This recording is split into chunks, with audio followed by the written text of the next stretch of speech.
Major Wakar, now General Wakar, betrayed by his fellow officers inside the Pilkhana, and he also betrayed his company soldier. তার soldier একজন মারা গেছে আর ইয়ারা বলছে সে সুরসুর করে পালায় চলে গেছে। তা সে হচ্ছে বাংলাদেশ। এবং এরকম একটা সেনাপ্রধান কে নিয়োগ দিয়েছে, আমি বলেছিলাম যে ইন্ডিয়া যখন সেনাপ্রধান হয় তার কাছ থেকে একটা 18-20 পাতার একটা পেপার সাইন করায়, তার প্রতি লয়াল সে বাংলাদেশ আর্মিকে বিশ্বাস করেনি। এই জন্য সে ভারতীয় আর্মির সহায়তা চেয়েছে। She asked India for help, and that's why we are there, awaiting orders and preparing for all eventualities. When we touched down to Dhaka, remember Sadhu, New Delhi worried about the safety and Indian diplomats in Dhaka who could well come under fire if violence escalated. তার মানে এটা হচ্ছে সিধুকে তার commanding officer brief করতেছে যে ঢাকাতে আমরা যখন নামবো, ফার্স্টে তারা বলতেছে বিডিআর একটা মিউটিনি হয়েছে, ওখানে সিচুয়েশনে শেখ হাসিনা থ্রেটেন ফিল করছে, তা আমাদেরকে সাহায্য চেয়েছে, তারা বাংলাদেশ আর্মিকে বিশ্বাস করতে পারছে না, তাকে ইয়া করার জন্য আমরা যাব। লাস্টে বলতেছে যে আমাদের খেয়াল রাখতে হবে যে ইন্ডিয়ান ডিপ্লোম্যাট যারা আছে তাদের উপরে লাইফ থ্রেট আসতে পারে। তাহলে এটা থেকে আমরা ক্লিয়ার হইলাম যে ইন্ডিয়ার কাছে তাদের ডিপ্লোম্যাট থেকে Sheikh Hasina is more important. সেনাপ্রধান general Waker was major Waker that time, ঢাকার একটা ইউনিটের অ্যাক্টিং সিও ছিলেন। তিনি 10:30টার মধ্যে এসেছিলেন এই পিলখানা গেটে এসে যখন উনি ডেপ্লয় করেছেন তখন পিলখানার বিডিআররা গুলি করেছে। আসসালামু আলাইকুম প্রিয় দর্শক শ্রোতা, শেষ রক্ষা হচ্ছে না সেনাপ্রধান জেনারেল ওয়াকারের। বিডিআর হত্যাকাণ্ড এবং 24-এর যে গুম এবং আয়নাঘরের সাথে সম্পৃক্ত এই জেনারেল ওয়াকার, ঘটনার সত্যতা জানবেন এই ভিডিওতে। আশা করি সম্পূর্ণ ভিডিও জুড়েই থাকবেন।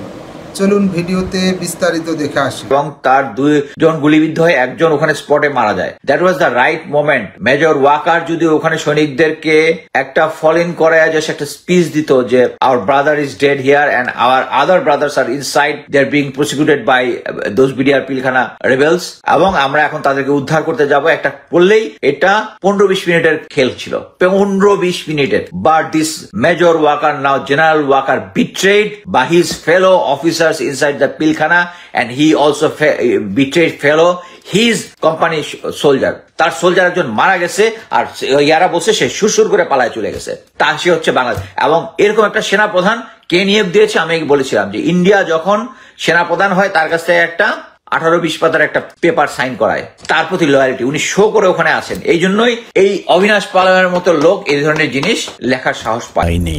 হাসিনা সবকিছু জানতো। এই বিডিআর এর ঘটনা হাসিনা আসার 1 মাস পরেই কেন ঘটলো? হাসিনা এবং মঈনুদ্দিন এটা জানতো, কাজেই হাসিনাকে একদিন জবাব দিতেই হবে এটা। এবং এটাতে শেষ পর্যন্ত বলা আছে যে এটা বাংলাদেশের সভরেনিটির জন্য একটা বিশাল বাট ইনডাইরেক্টলি বলার চেষ্টা করছে, বাট ইন্ডিয়ার এছাড়া কোনো নেই। বাট আমি এট প্রেজেন্ট বাংলাদেশ আর্মির যে সিচুয়েশন আমি দেখেছি, যাদের সাথে কথা বলেছি, বেশ কয়েকজনের সাথে কথা বলেছি, রিসেন্টলি কথা বলেছি, training system is dyeing down. Bangladesh army যেখানে আমরা হিল ট্রাক্সে অলওয়েজ ডোমিনেট করেছি, এখন কুকিচির আমাদের উপর আধিপত্য করে। বাংলাদেশি জেনারেল হাসিনার বিরুদ্ধে যায়, তারা নাকি ওদের পুরো এই ইস্টার্ন কমান্ড কোর নাকি রিইনফোর্সমেন্ট, তাদের রিইনফোর্সমেন্ট যাবে, ফুল ফ্লেজেড ওয়ার। এই আওয়ামী লীগের মাধ্যমে যে এই যে তারা অলরেডি যে সিস্টেম করেছে, তারা অফিসারদেরকে, যে করাপ্টেড অ্যান্ড ডিসগাস্টিং অফিসারদেরকে, ভালো অফিসারদেরকে বাদ দিয়ে সাইড লাইনে দিয়ে তারা আজকে রিটায়ার করে ফেলতেছে। আর তারা হচ্ছে এখন তারা এই সমস্ত গার্বেজদেরকে উপরে নিয়ে আসছে যাতে তারা ইন্ডিয়ার কথা শোনে। আমি আবার বলতেছি, জেনারেল ইকবাল করিম ভুঁইয়া, উনি যখন সেনা প্রধান হয়েছে তখন আমি ছিলাম হচ্ছে অধিনায়ক প্যারা কমান্ডো ব্যাটালিয়ন। তখন আমি ইন্ডিয়ার সাথে কয়েকটা জয়েন্ট ট্রেনিং করেছি। আমাদের প্লাটুন একটা গিয়েছে ইন্ডিয়াতে গিয়ে ওরা দেখেছে ওরা একসাথে 16টা তাদের পদাতিক ব্যাটালিয়নকে তারা প্যারা ইনফ্যান্ট্রিতে রূপান্তরিত করতেছে।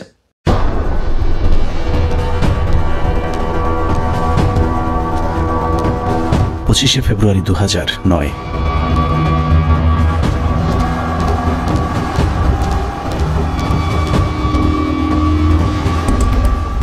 মহাজোট সরকার ক্ষমতায় আসার মাস দেড়েকের মাথায় বর্বরতম এক হত্যাকাণ্ডের মাধ্যমে ভেঙে দেওয়া হয় সীমান্তে উঁচু করে যারা শত্রুর সামনে প্রাচীর হয়ে থাকত তাদের মেরুদণ্ড।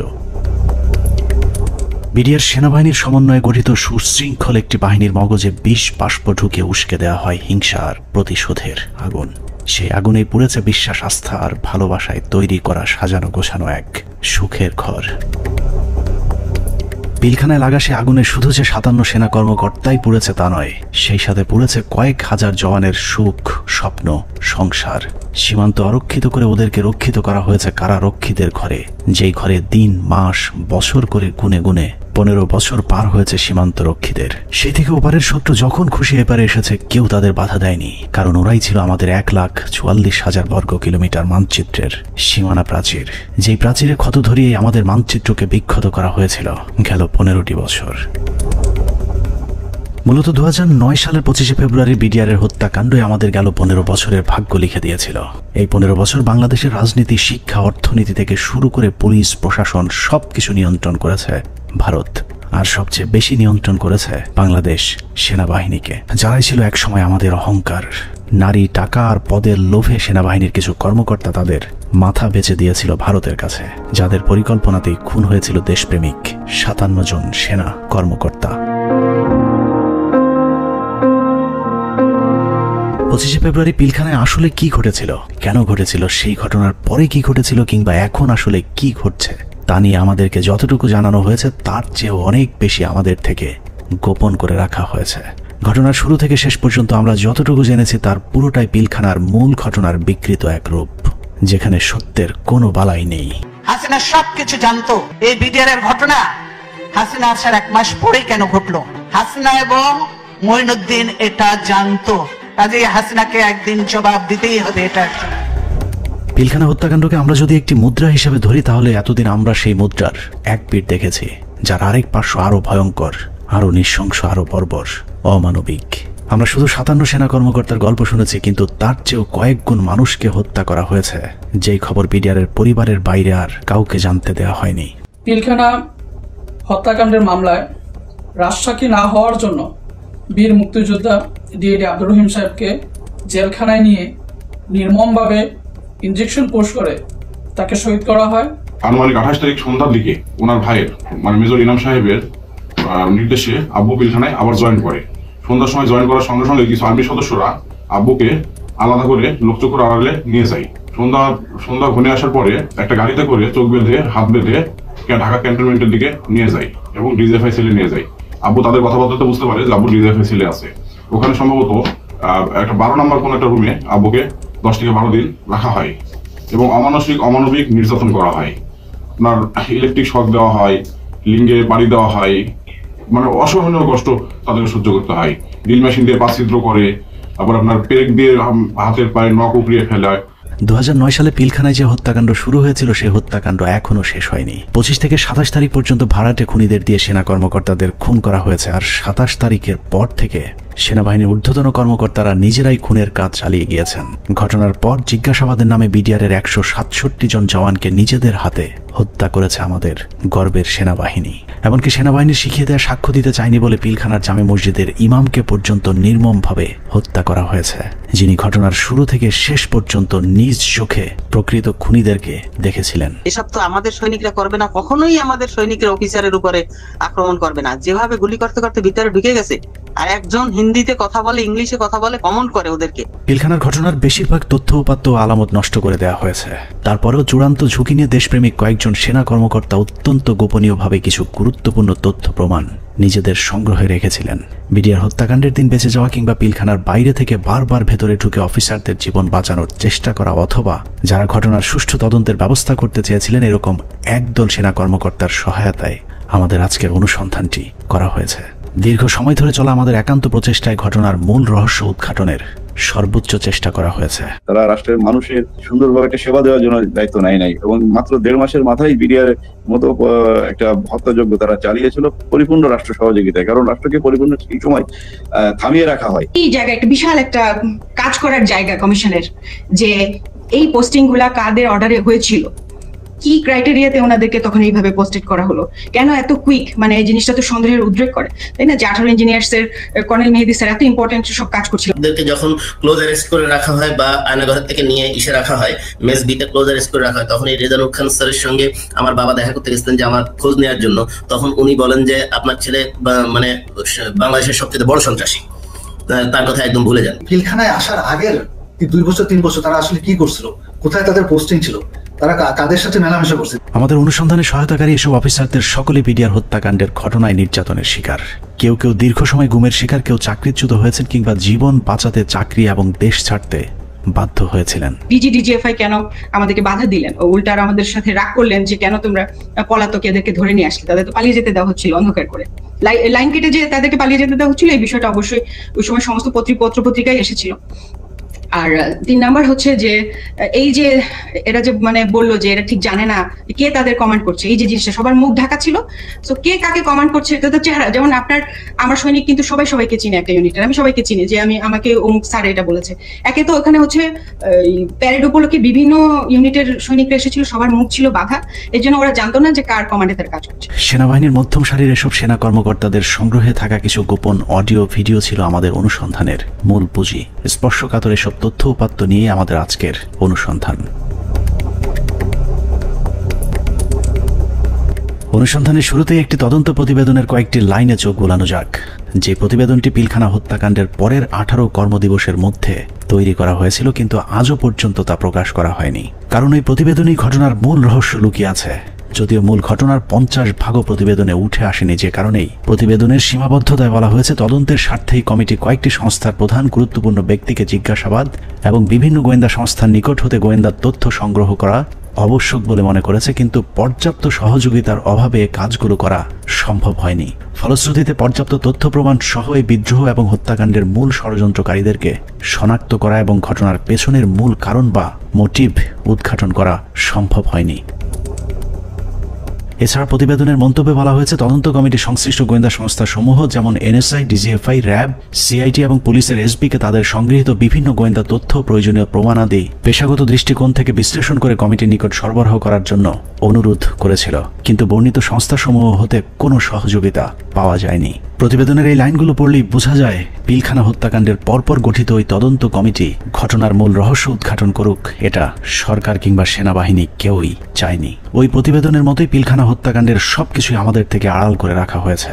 2009 সালের 25শে ফেব্রুয়ারি সকালে পিলখানায় দরবার শুরুর পর থেকে 26 তারিখ বিকেল 5টা পর্যন্ত সরকারের পক্ষ থেকে যা কিছু করা হয়েছে সবই জিম্মি হওয়া সেনা কর্মকর্তাদেরকে হত্যার উদ্দেশ্যে, কাউকে বাঁচানোর জন্য নয়। 25 তারিখ সকাল থেকে তৎকালীন প্রধানমন্ত্রী শেখ হাসিনা, 3 বাহিনী প্রধান, ডিজিএফআই, এনএসআই প্রধান, সামরিক সচিব তারেক সিদ্দিকী সহ সকলেই সেনা কর্মকর্তাদের হত্যার মিশন সম্পূর্ণ করবার জন্য শেখ হাসিনার তৎকালীন সরকারি বাসভবন যমুনায় অবস্থান করছিলেন।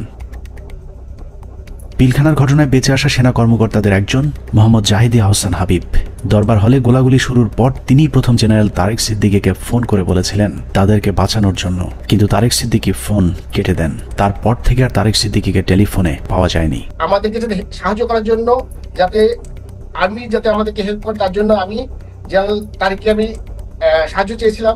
আমি জেনারেল তারেকের সাথে জেনারেল শাকিলের কথা বলে দিয়েছিলাম আর্মিরা যাতে এখানে ইন্টারভেনশন করে, আর্মি যাতে পাঠায়, কিন্তু তারা কোনো আর্মি পাঠায়নি বা আমাদের কোনো সাহায্য করা হয়নি। পিলখানা থেকে বেঁচে ফেরা মেজর জাহিদের বক্তব্যের অনুরূপ তথ্য অপ্রকাশিত সেই প্রতিবেদনেও উঠে এসেছে, যেখানে বলা হয়েছে আনুমানিক সকাল 9:30 ঘটিকায় মহাপরিচালক বিডিআর স্বয়ং প্রধানমন্ত্রী, সেনাপ্রধান, মহাপরিচালক র্যাব এবং মহাপরিচালক ডিজিএফ এর সাথে ফোনে কথা বলেন। এ সময় বিডিআর এর ডিজি সুনির্দিষ্টভাবে তাদেরকে জানান 44 রাইফেলস ব্যাটালিয়ন বিদ্রোহ করেছে।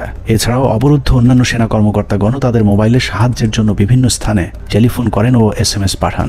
আত্মীয় স্বজন, বন্ধু বান্ধব ও সহকর্মীদের তাদের অসহায়ত্বের খবর জানান। সাহায্য প্রত্যাশা আটকে পড়া কর্মকর্তারা জানায় দরবার হল বিদ্রোহী জওয়ানদের নিয়ন্ত্রণে, আমরা বন্দী, আর কথা বলা যাচ্ছে না, দ্রুত ব্যবস্থা নিন, আর হয়তো দেখা হবে না, তুমি ভালো থেকো, আমার সন্তানদের যত্ন নিও, ইত্যাদি ইত্যাদি। প্রতিবেদনের এতটুকু অংশ পড়লে বোঝা যাচ্ছে যে সকাল 9:30টায় প্রধানমন্ত্রী, সেনাপ্রধান, র্যাব ডিজি এবং ডিজিএফআই, এনএসআই সহ সকলেই বিডিআর এর ডিজি মেজর জেনারেল শাকিল আহমেদের পরিণতি কি হতে যাচ্ছে তা জেনে গিয়েছিলেন। তারপরেও কোনো পদক্ষেপ নেওয়া হয়নি। সাথে প্রায় 1 প্লাটুন আমার র্যাব ছিল, আমার সাথে আরো 2-3 জন অফিসার ছিল। আমি মেজর রাজনের কথা বলেছি, মেজর রাজন অলথ্রু আমার সাথে ছিল, আমার সাথে আরো 2-3 জন পুলিশ অফিসার ছিল। মেজর জুলকার তখন সম্ভবত সে ক্যাপ্টেন জুলকার ছিল, ক্যাপ্টেন ইয়াসির ছিল।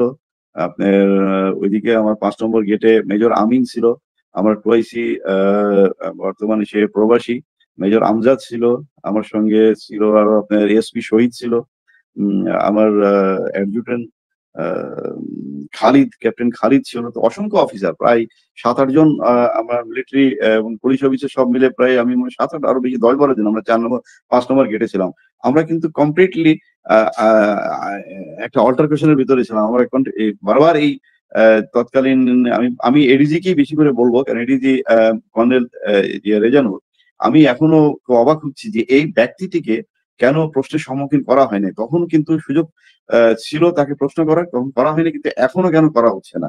এই ব্যক্তিটি কিন্তু আমাদেরকে বারবার বাধা দিয়েছে যে আমরা যেন ভিতরে প্রবেশ না করি। সে যমুনা ভবনের থেকে সে বারবার বলছিল এবং রেফারেন্স দিচ্ছিল প্রাইম মিনিস্টারের, যে উনি বলেছেন একটা আলোচনা হবে, কেউ যেন আমরা এখানে বিডিআর গেটে কোনো ধরনের আক্রমণ না করি এবং ভিতরে ঢোকার চেষ্টা না করি। ততক্ষণে সেনাবাহিনী এবং র্যাবের বেশ কয়েকটি দল পিলখানার বিভিন্ন গেটে অবস্থান নিয়েছিল। ভেতরের পরিস্থিতি ক্রমেই নিয়ন্ত্রণের বাইরে চলে যাচ্ছে সেই খবর তাদের কাছেও পৌঁছেছিল, কিন্তু তাদেরকে পিলখানার ভেতরে অভিযান চালানোর পথে বাধা সৃষ্টি করে রেখেছিল সেই একই জায়গা থেকে। রেজাকে সেখানে কর্নেল রেজানুর খান, র্যাবের এডিজি, থামায় দেয় যে কোনোভাবে, সে ঢুকতে পারে নাই।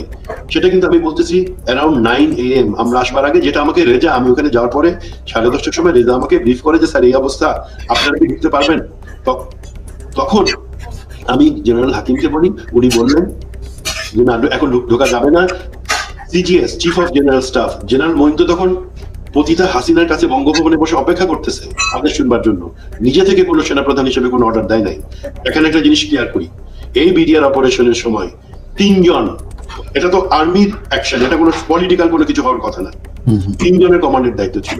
একটা ছিল সেনাপ্রধান জেনারেল মইনুল আহমেদ, সে যেহেতু হাসিনার সাথে বসে আছে গণভবনে, তখন কিন্তু যমুনায়, গণভবন না যমুনায় বসে আছে।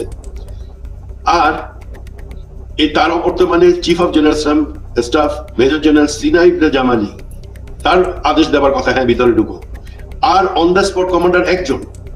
এখানে আমরা অনেক অফিসার ছিলাম, কিন্তু সবাই কমান্ডার দায়িত্ব সেখানে পায় না। নিয়ম অনুযায়ী ব্রিগেডিয়ার জেনারেল হাকিমের অন দ্য স্পট কমান্ডার, 3 জনের একজনের কাছ থেকে যদি আমরা আদেশ পাইতাম আমরা ভিতরে ঢুকতাম।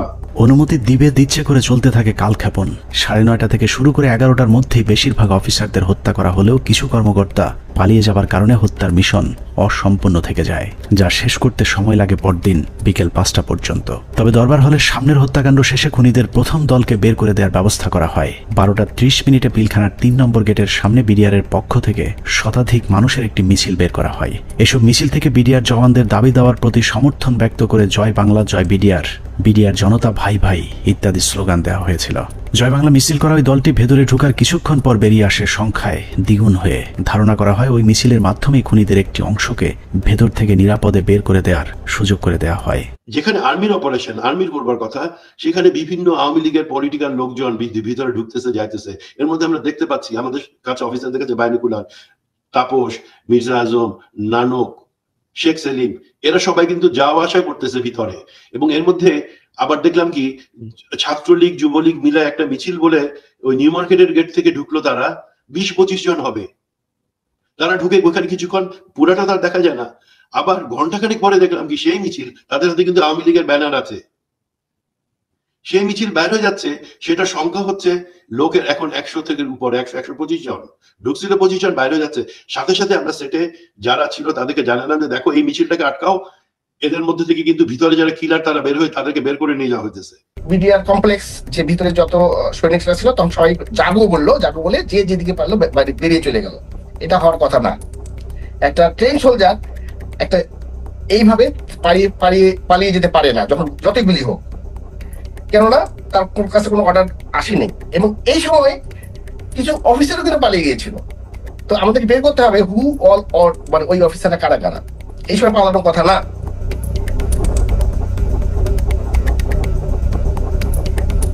দুপুর 1:30।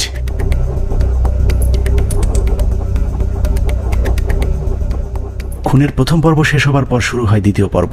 বেলা বাড়ার সাথে সাথে দরবার হলে নৃশংস হত্যাযজ্ঞের খবর ছড়িয়ে পড়ে পুরো পিলখানায়। এতে অধিকাংশ বিডিআর সদস্যরা আতঙ্কিত হয়ে পড়েন। বিডিআর সদস্যরা যেভাবে পেরেছে পালিয়ে যাবার চেষ্টা করতে থাকে, কিন্তু বাকি অফিসারদের খুঁজে বের করে হত্যার জন্য সরকারের আরও কিছুটা সময় প্রয়োজন ছিল, যে কারণে বিডিআর জওয়ানদের চাঙ্গা করতে শুরু হয় সরকারের নতুন ষড়যন্ত্র।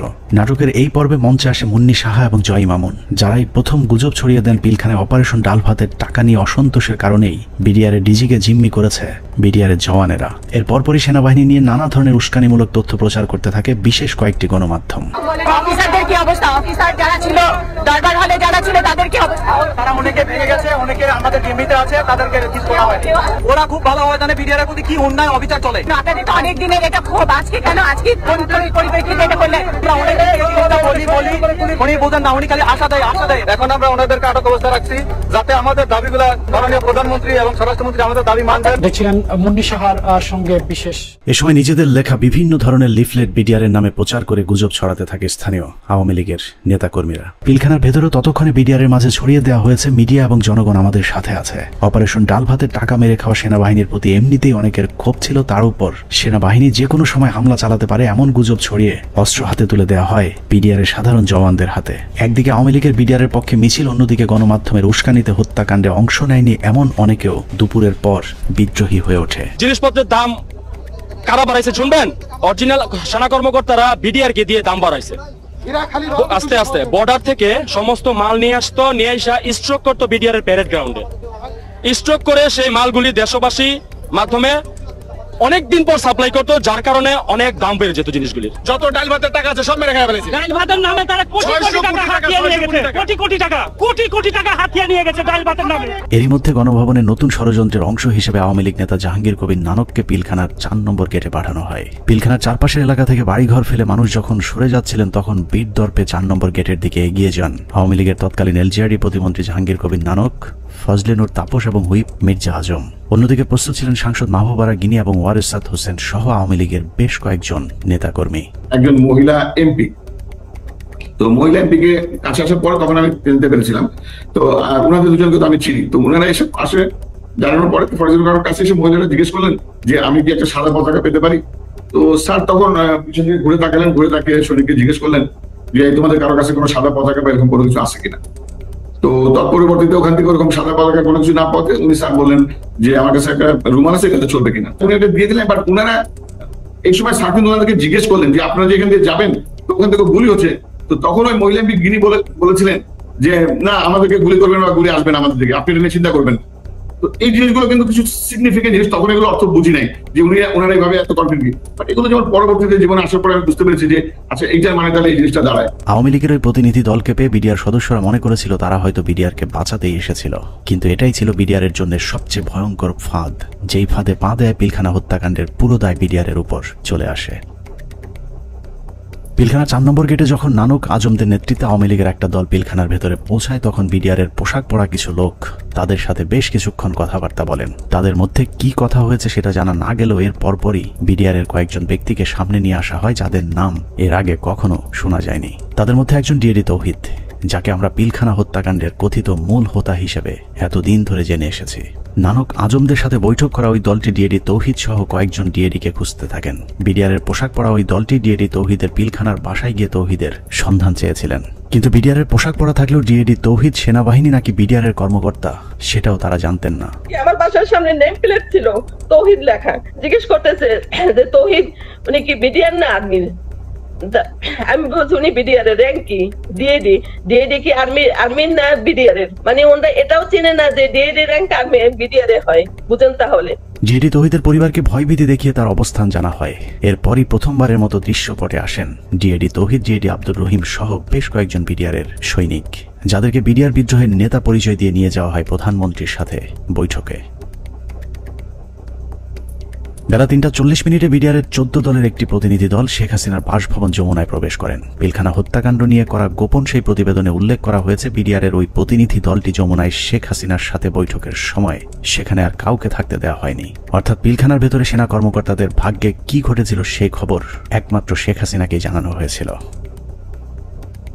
যমুনায় বৈঠক শেষে বিডিআর এর প্রতিনিধি দল গেটের বাইরে আসার পর অপেক্ষমান সাংবাদিকদের সাথে কথা বলেন। সেখানে নানান প্রশ্নের জবাব দেওয়ার পর ভেতরে কতজন শহীদ হয়েছেন সেটা নিয়ে জিজ্ঞেস করতেই ডিএডি তৌহিদকে সেখান থেকে সরিয়ে নিয়ে যায় জাহাঙ্গীর কবির নানক।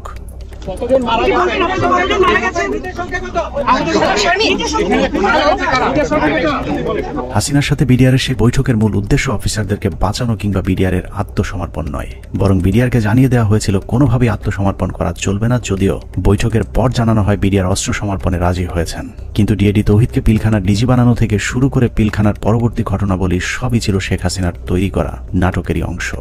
মাননীয় প্রধানমন্ত্রী তাদের আবেদনের পরিপ্রেক্ষিতে, বিডিআর সদস্য ভাইদের আবেদনের পরিপ্রেক্ষিতে আজকের ঘটনা সাধারণ ক্ষমা ঘোষণা করেছেন। সে বৈঠকের পর রহস্যজনক একটি বিষয় লক্ষ্য করা যায়। শেখ হাসিনা বিডিআরের প্রতিনিধি দলের সাথে বৈঠকে পিলখানায় আটকে পড়া নারী ও শিশুদের মুক্তির দাবি করলেও জিম্মি থাকা সেনা কর্মকর্তাদের মুক্তির বিষয়ে কোনো কথা বলেননি। ভিতরে যারা মহিলা, শিশু, সন্তানাদি নিয়ে যারা আটকা পড়েছেন হেডকোয়ার্টারের ভিতরে, তাদেরকে এই মুহূর্তে তারা যাওয়ার পরিস্থিতি ব্যবস্থা করে দিবেন। কেন শুধুই নারী শিশুদের মুক্তি চাওয়া হয়েছিল সেই প্রশ্নের উত্তর জানতে আমরা 2009 সালের একটি জিজ্ঞাসাবাদের অডিও শুনে আসব, যেখানে পিলখানা হত্যাকাণ্ডে অভিযুক্ত হিসেবে জাহাঙ্গীর কবির নানককে সেনাবাহিনীর বিশেষ একটি তদন্তকারী দল জিজ্ঞাসাবাদ করেছিলেন। যদিও সেই অনুসন্ধান আর চলতে দেওয়া হয়নি, তারপরেও সেদিনের জিজ্ঞাসাবাদে কি কথা হয়েছিল তার পুরো ক্যাসেটটি সেনাবাহিনীর একটি সূত্র আমাদের কাছে পাঠিয়েছে। এত বড় একটা নেগোসিয়েশন হলো, ডিজি এবং অফিসার বা ফ্যামিলিদের বেরিয়ে আসার ব্যাপারে কোনো আপনার স্টেটমেন্ট তো ছিল না? শিওর না, বলছি যে আপনার মানে এটা নেগোসিয়েশন ডিলের মধ্যে এটা হলো না কেন যে ঠিক আছে তোমরা এটা রাখো, এটা ছাড়ো, অস্ত্র দাও, এই কন্ডিশনস টার্মস অফ সবাইকে ছেড়ে দিই না, তাহলে তো কেউ যাবে নিয়ে আসবে বা ডিজির সাথে কথা হবে। আচ্ছা ঠিক আছে, সাধারণ ক্ষমা হবে, কিন্তু তার আগে আমি ডিজির সাথে কথা বলে সেই পরিপ্রেক্ষিতে কিন্তু ওনারা ঢুকলেন মাননীয় স্বরাষ্ট্রমন্ত্রী মহোদয়। না ওইটা বলতেছি যখন সাধারণ ক্ষমা ঘোষণার আগে লাস্ট একটা কন্ডিশন হওয়া উচিত ছিল যে আমি ডিজি যেহেতু আটকাছে বলতেছো, সুতরাং তোমাদের কাউকে পাঠাও, ডিজির সাথে আমি কথা বলে নিশ্চিত হতে চাই। মানে তখন কিন্তু অলরেডি দেশের 16 কোটি মানুষ কোনো না কোনো ভাবে আন্দাজ করে ফেলছে যে ডিজি মারা গেছে। 4টার সময় মিনিস্টার অফিসে যখন আলাপ হয়, তা এই আলাপের মধ্যে ডিজির মৃত্যুর বিষয়টা আসলো না কি করে, বা অল ইন্টেলিজেন্স সোর্সেস মিস করলো কি করে, যে আপনার কোনো প্রেস ব্রিফিং এও এটা আসলো না? আপনার প্রেস ব্রিফিং এ শুধু জিম্মির ব্যাপার এসছে, বা ডিজি বা তার অন্যান্য অফিসারদের রিলিজের ব্যাপারে আটক আছেন তাদেরকে পার্টিকুলার ডিজি কথা বলা হয়নি। আমার কথা নাই, কিন্তু বলা ছিল যাদেরকে জিম্মি করছে, but it was A casual not না যে অফিসার ওকে ডিজি এবং অফিসাররা ফেরত আসবে অথবা 10 জন থাকবে। কিন্তু ওই DG being the main centre focal point of BDR, আমাদের কিন্তু প্রথমে আসলে ডিজি আছে কিনা, এই জিনিসটা কিন্তু কোথাও কোনো প্রেস ব্রিফিং এ কোথাও মানে সাধারণ ক্ষমার আগে তো এই কন্ডিশন হইতে হবে, যেটা হত্যাকারী তো সাধারণ ক্ষমা দিতে পারে। অল এরকম কিন্তু আলোচনা হয়েছে, কিন্তু পার্টিকুলারলি যে বলার শুধু ওখানে বলা ছিল যে সকল মহিলা, শিশু এবং অফিসাররা যারা জিম্মি, এই শব্দটা বলা হচ্ছে। আপনি বলেছেন যে সমস্ত মহিলা, শিশু, but you never talked about office DG এবং অন্যান্য অফিসার। স্যার আমি আপনাকে আপনার ভিডিও ক্লিপটা শোনাতে চাচ্ছি, একটু দেখেন। সেনা কর্মকর্তাদের মুক্তি না চাওয়াটা কোনো ভুলবশত ঘটনা নয়, বরং শেখ হাসিনা জানতেন ওইসব কর্মকর্তাদেরকে এরই মধ্যে হত্যা করা হয়েছে, যে কারণেই তাদের মুক্তি না চেয়ে বরং নিহত সেনা কর্মকর্তাদের লাশ গুম এবং বেঁচে যাওয়া বাকি কর্মকর্তাদের খুঁজে খুঁজে মারার জন্য আরও কালক্ষেপণ করা হয়েছিল। সে কারণে বৈঠক শেষে বিডিআরের সদস্যরা পিলখানায় যাবার পর আবারও নতুন করে গোলাগুলি শুরু হয়।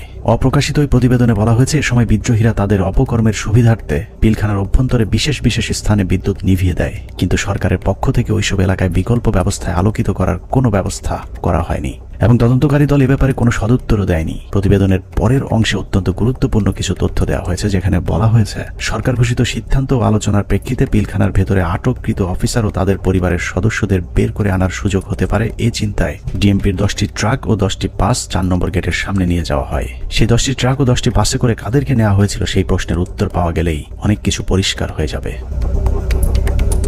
রাত 8টায় হোটেল আম্বা লাইনে শুরু হয় নাটকের আরেক পর্ব। বিডিআর প্রতিনিধি দলের সাথে তৎকালীন স্বরাষ্ট্রমন্ত্রী অ্যাডভোকেট সাহারা খাতুনের আবারও বৈঠক শুরু হয়। এ সময় তার সাথে পুলিশের আইজিপি, র্যাবের ডিজি, গোয়েন্দা সংস্থার কর্মকর্তা ছাড়াও যথারীতি নানক ও আজমও উপস্থিত ছিলেন। এসব আলোচনাগুলোতে আসলে বিডিআরের কোনো সিদ্ধান্ত জানানোর সুযোগ ছিল না। সরকারের পক্ষ থেকে যা সিদ্ধান্ত নেওয়া হতো সেটাই বিডিআরের দাবি বলে প্রচার করা হয়েছে। ওই মিটিং শেষে গণমাধ্যমকে আবারও জানানো হয় বিডিআর অস্ত্র সমর্পণে রাজি হয়েছেন, তবে সেনাবাহিনীর কাছে নয়, তারা পুলিশের কাছে অস্ত্র সমর্পণ করবেন। কথা মতো রাত 1টায় স্বরাষ্ট্রমন্ত্রী সাহারা খাতুন, আইন প্রতিমন্ত্রী অ্যাডভোকেট কামরুল ইসলাম এবং পুলিশের মহাপরিদর্শক সহ আওয়ামী লীগের কয়েকজন নেতাকর্মী একটি বিশেষ গাড়ি যোগে পিলখানার ভেতরে প্রবেশ করেন। আওয়ামী লীগের প্রতিনিধি দলের পিলখানায় যাবার মূল উদ্দেশ্য কি ছিল সেটা পরিষ্কার হয়ে যাবে তাদের সন্দেহজনক কিছু কার্যক্রম দেখলেই। প্রতিনিধি দলের প্রথমেই সেনাবাহিনীর জিম্মি থাকা কর্মকর্তাদের খুঁজে বের করার কথা থাকলেও সাহারা খাতুন সহ প্রতিনিধি দলটি কয়েকটি বাসায় গিয়ে মাত্র 15 জনকে উদ্ধার করে নিয়ে আসেন। অথচ সেনাবাহিনীর কর্মকর্তারা কোথায় আছেন, তাদের পরিবারের কি পরিণতি হয়েছে এ ব্যাপারে কোনো আগ্রহ দেখায়নি আওয়ামী লীগের ওই প্রতিনিধি দলটি। গণমাধ্যম যেন এ বিষয়ে কোনো প্রশ্ন তুলতে না পারে সেজন্যও শুধুমাত্র বিটিভির একজন পরীক্ষিত আওয়ামী সাংবাদিককে পিলখানার ভেতরে নিয়ে যাওয়া হয়, যার নাম মুশফিকা নাজনীন, যিনি মুন্নী শাহর ঘনিষ্ঠ বান্ধবী। 25 তারিখ থেকে পরবর্তী কয়েকদিনের সব অপকর্মের সাক্ষী সাংবাদিক মুশফিকা নাজনীনকে জিজ্ঞাসাবাদ করলে ওই রাতের অনেক প্রশ্নের উত্তর পাওয়া যাবে। সেই রাতে সবচেয়ে রহস্যজনক ঘটনা হলো হোটেল আম্বালায় বৈঠক শেষে সাংবাদিকদের জানানো হয়েছিল বিডিআর সেনাবাহিনীর পরিবর্তে পুলিশের কাছে অস্ত্র সমর্পণে রাজি হয়েছে। অথচ সরকারের প্রতিনিধি দলটি 10,000 বিডিআরের অস্ত্র জমা নিতে পিলখানায় আইজিপি ছাড়া কোনো পুলিশ সদস্য তাদের সাথে নেয়নি। ভেতরে কেন পুলিশ নিয়ে যাওয়া হয়নি সেই বিষয়টি জানতে 2009 সালের 27 ফেব্রুয়ারি অ্যাডভোকেট কামরুল ইসলামকে জিজ্ঞাসাবাদ করেছিল তদন্তকারী দল। সেই রেকর্ডের একটি কপি আমাদের অনুসন্ধানে উঠে এসেছে। কোর্টের থেকে যখন বেরিয়ে আসেন মাননীয় স্বরাষ্ট্রমন্ত্রী বলেন যে ঠিক আছে আপনারা জমা দিতে থাকেন, আমরা যাই। না জমা রাখার পরে যেটা উনি বাইরে এসেও মিডিয়াকে বলছেন, হ্যাঁ ওনারা জমা দিচ্ছেন, আমি চলে আসছি। হ্যাঁ এটাই মনে হয় সকাল পর্যন্ত তারা সব জমা দিতে দেবে। আমাদের 8টা 8:30 আমরা আবার পুলিশের হ্যান্ড ওভার করে দেবে পিঠে। এটাই কিন্তু ফাইনাল কথা বলেছে। সেই অনুযায়ী সকালে আমরা কিছু হবে মানে পুলিশকে হ্যান্ড ওভার করবে, কিন্তু কোনো পুলিশ যায়নি ভিতরে। সকালে পুলিশ না রাত্রে যে হ্যান্ড ওভার হলো, রাত্রে তো পুলিশের কাছে যায় না, তাদের কাছে ছিল, তাদের কাছে রয়ে গেল। পুরো ঘটনাটা যে পরিকল্পিত সেটা বিটিভির ধারণ করা ওই ফুটেজ দেখলেই বোঝা যাবে। বিডিআর এর সকল সদস্যের অস্ত্র সমর্পণ করার কথা থাকলেও হাতে গোনা কয়েকজন তাদের অস্ত্র জমা দেয়। ছোট একটি টেবিলের উপর যখন বিডিআর সদস্যরা অস্ত্র জমা দিচ্ছিল, ঠিক একই সময়ে অন্য বিডিআর সদস্যরা অস্ত্র হাতে নিয়ে বীরের মতো পাশে হাঁটাহাঁটি করছিলেন। ঘটনার এখানেই শেষ নয়। অস্ত্র সমর্পণের নাটক শেষে যারা অস্ত্র জমা দিয়েছিলেন তারাই আবার জমা দেওয়া অস্ত্রগুলো হাতে তুলে নিচ্ছিলেন। বিটিভির ক্যামেরাম্যান হয়তো ভুলক্রমে নাটকের বাইরের ওই দৃশ্য ধারণ করে ফেলেছিলেন। 25 তারিখ রাত যতই গভীর হয়েছে, সরকারের ষড়যন্ত্র ততই দিনের মতো পরিষ্কার হতে থাকে। সরকারের পরিকল্পনায় রাতে বিডিআরের আত্মসমর্পণের দাবি করে পিলখানায় ঢোকা সরকারি প্রতিনিধি দল ভোর 4:10 বেরিয়ে আসে নিজেদের বাছাই করা মাত্র 15 জন জিম্মিকে উদ্ধার করে।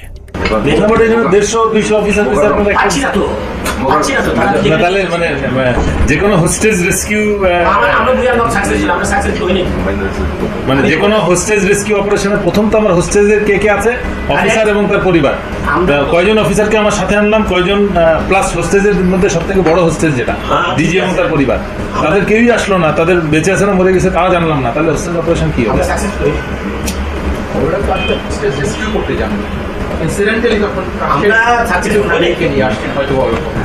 নাটকের পর নাটক শেষে পরদিন সকাল শুরু হয় আরেক নাটকের মধ্য দিয়ে। 26 তারিখ সকাল 9টায় কৃষিমন্ত্রী মতিয়া চৌধুরী, জাহাঙ্গীর কবির নানক, জাতীয় পার্টির চেয়ারম্যান হোসেন মোহাম্মদ এরশাদ, আইন প্রতিমন্ত্রী কামরুল ইসলাম এবং ব্যারিস্টার তাপস আবারও পিলখানার 4 নম্বর গেটে উপস্থিত হন। ওদিকে 3 নম্বর গেটে আওয়ামী লীগের 200-300 নেতাকর্মী উপস্থিত হয়ে আবারও বিডিআরের পক্ষে স্লোগান দিতে থাকেন। এক পর্যায়ে মিছিলটি পিলখানার ভেতরে ঢুকে যায়। তবে ভেতরে যে কজন ঢুকেছিলেন তার চেয়ে কয়েক গুণ বেশি লোকজন নিয়ে পিলখানা থেকে কিছুক্ষণ পরে বেরিয়ে আসে আওয়ামী লীগের ওই মিছিলটি। 27 তারিখ তো 26 তারিখে একটা মাইক্রোবাসে করে বাইরের যে লোকেরা ভেতরে ঢুকেছিল তারা বের হয়ে যায়। 26 তারিখ দুপুর 2:30 12 সদস্যের মহাজোট মধ্যস্থকারী কমিটি গঠন করা হয়। আওয়ামী লীগ নেতা আব্দুল জলিলের নেতৃত্বে এই কমিটি আবারও হোটেল আম্বালা ইনে বিডিআর এর সাথে লোক দেখানো বৈঠক করেন।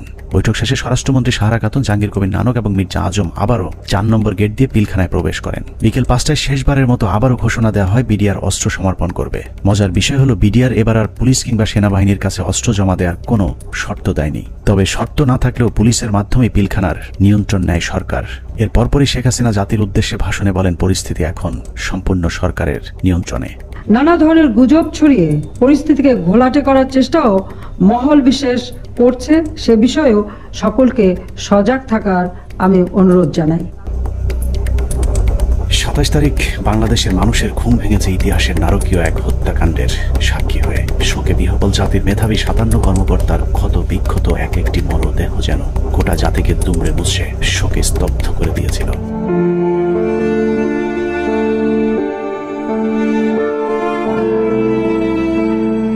এভাবেই শেষ হয় শ্বাসরুদ্ধকর পিলখানা ট্র্যাজেডির 33 ঘন্টা। পিলখানার ঘটনা নিয়ন্ত্রণে আনতে কেন 2 দিন সময় লাগলো, একজন অফিসারকেও জীবিত উদ্ধার না করলে সরকার এই 2 দিনে আসলে কি পদক্ষেপ নিয়েছিল সেটা জানতে আমরা পিলখানা হত্যাকাণ্ডের শেষ 1 ঘন্টার একটি ঘটনা দেখে আসব। 27 তারিখ বিকেল 5টায় বিডিআরের অস্ত্র সমর্পণের ঘণ্টাখানেক আগে শেখ তাপসের নেতৃত্বে একটি দল শেষবারের মতো মাইকিং করে জীবিত কেউ থাকলে বের হয়ে আসার অনুরোধ করেছিলেন। মাইকিং শুনে যেসব সেনা কর্মকর্তারা জীবন বাঁচাতে গাড়ির কাছে গিয়েছিলেন তাদের একজন ক্যাপ্টেন তানভীর। যার লাশ এখনো খুঁজে পাওয়া যায়নি। আমাদের হাতে আসা একজন সিপাহীর জিজ্ঞাসাবাদের একটি রেকর্ডে ক্যাপ্টেন তানভীর সম্পর্কে গুরুত্বপূর্ণ তথ্য পাওয়া গেছে। উনি হচ্ছেন আমাদের এমপি তাপস। তখন উনি আমার দিকে বড় করে চোখ থেকে তাকালেন, এমপি তাপস। ওনাকে বলছে তাহলে গাড়িতে উঠে। আমি বললাম স্যার আমাকে নিয়ে যান, আমি এখানে কি করবো? বলছে না তুমি 1 নম্বর গেট দিয়া, তারপরে বলতো যে 1 নম্বর গেট দিয়ে তুমি বাইরে চলে যাও। বললাম ওনাকে গাড়িতে উঠে না তারপরে স্যার আমার হাতে হাত রাখে বলে মনে তুমি কোনো চিন্তা করো না, তুমি বাসা চলে যাও। চলে গেলেন গাড়ি নিয়ে, আমি চলে আসলাম। অনুসন্ধানে জানা যায় বিডিআর সৈনিকদের জিজ্ঞাসাবাদের সময় গোপনে রেকর্ড করা এই বক্তব্যটি সিপাহী মুহিতের, যিনি বিডিআর হত্যা মামলার 70 নম্বর আসামি। জিজ্ঞাসাবাদের সময় একজন সেনা কর্মকর্তার কাছে সিপাহী মুহিত ক্যাপ্টেন তানভীরের ভাগ্যে আসলে কি ঘটেছিল তার বিশদ বর্ণনা দিয়েছেন। কোনোভাবেই কিছু হয় না। উনি এখান থেকে আমি কথা বললেন, আমার মোবাইলে কথা বললেন, এক জায়গায় সার বললেন, আরেক জায়গায় চুরি করে কথা বললেন। তখন আমার মোবাইলেও সার নাই, মোবাইল বন্ধ হয়ে গেছে, আমিও কথা বলতে পারলাম না। আমি আরো সারা রাগারাগি করে আপনার জন্য আমিও আমার পরিবারের সাথে কথা বলতে পারলাম না। সিপাহী মুহিতের বক্তব্য অনুযায়ী ক্যাপ্টেন তানভীর সবশেষ তার স্ত্রীর সাথে মুহিতের মোবাইল ফোনে কথা বলেছেন এবং ফোনের চার্জ শেষ হয়ে যাবার পর লাইন কেটে যায়। ঘটনার সত্যতা জানতে আমরা তানভীরের স্ত্রীর সাথে কথা বলেছিলাম। তানভীরের স্ত্রীও ঠিক মুহিতের মতো একই বক্তব্য দিয়েছেন। ফোনে কথা বলতে বলতে কি ফোন কেটে গিয়েছিল, এরকম কিছু মনে করতে পারেন? এরকম ফোন হয় কেটে গিয়েছিল বা কোনো আর সাউন্ড পরে শুনতে পাইনি। তার মানে সিপাহী মুহিত এবং তানভীরের স্ত্রী দুজনের বক্তব্যে এটা পরিষ্কার যে ক্যাপ্টেন তানভীরকে বিডিআর নয়, তাপস নিজেই হত্যা করেছে। অতএব তাপসই বলতে পারবে তানভীর কি জীবিত নাকি তাকে মেরে ফেলা হয়েছে।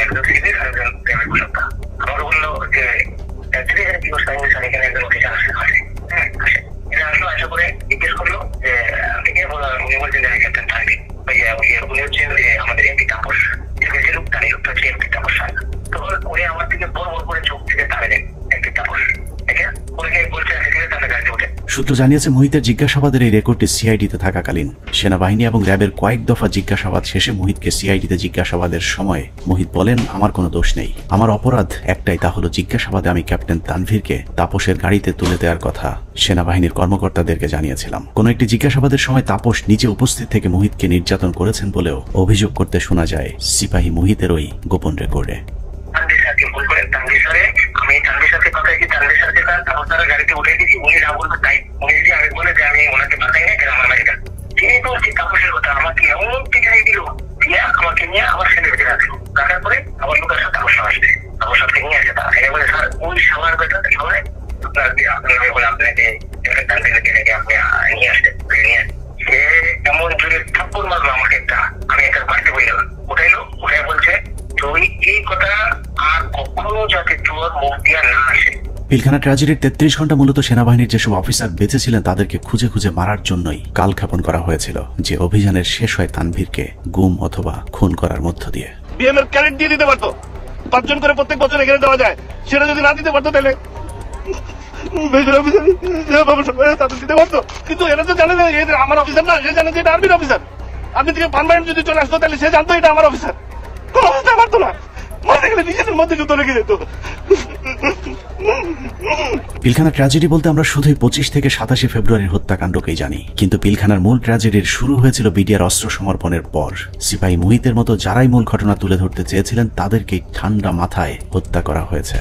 2009 সালের মার্চের 3 তারিখ বিডিআরেরা কাজে যোগ দেওয়ার পর থেকে জিজ্ঞাসাবাদের নামে সেনাবাহিনী মোট 108 জন বিডিআর জওয়ানকে হত্যা করেছে।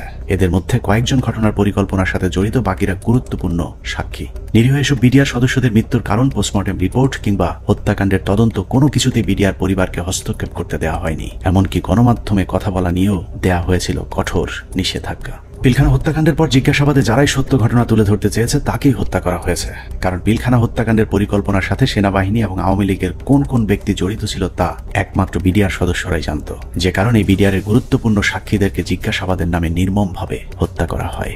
আমি কেন 16 বছর জেল খাটলাম, এই জেল খাটার যে কারণ, এই কারণ আজ পর্যন্ত আমি আবিষ্কার করতে পারি নাই। আমার কাছে অত্যন্ত আশ্চর্যের কোয়েশ্চেন ছিল যে একটা নিরপরাধ মানুষকে কিভাবে 16টা বছর একটা দেশের বিচার বিভাগ আটকিয়ে রাখতে পারে। পিলখানার ভিতরে হত্যাকাণ্ডের সময় ভাই একটা পরিষ্কার একটা ছাই রঙের একটা পিকআপ ছিল। আমার সেলিম যেটা বলে, স্যার আমাদের মারার কোনো পরিকল্পনা ছিল না, দেখেন আমিও ইনজুর্ড, মানে রিকোয়েশন গুলি তার হাতে ছিলে গেছিল, আমাকে দেখাইছে, আমি দেখছি, তখন কাগজও ছিল। তো আমি বললাম যে তুমি তো সবারে কাম 1 by 1 বললা, তো ঘটনা এটা কেন? তো আমরা তো এর মধ্যে ছিলাম না, আমার কথা ছিল আমাদের পরিকল্পনা একরকম ছিল, এখানে এটা ছিল না। কিন্তু বাইরে থেকে একটা পিক আপ আসে, এই পিক আপ থেকে গুলি করে। তো সেখানে তো স্যার আমাকেও চিনে না, ওই সাদ্দর এক লাইনে ছিল, তো গুলিটা সাদ্দের গায়ে লাগে, ওই গুলির একটা অংশ আমার গায়ে লাগে।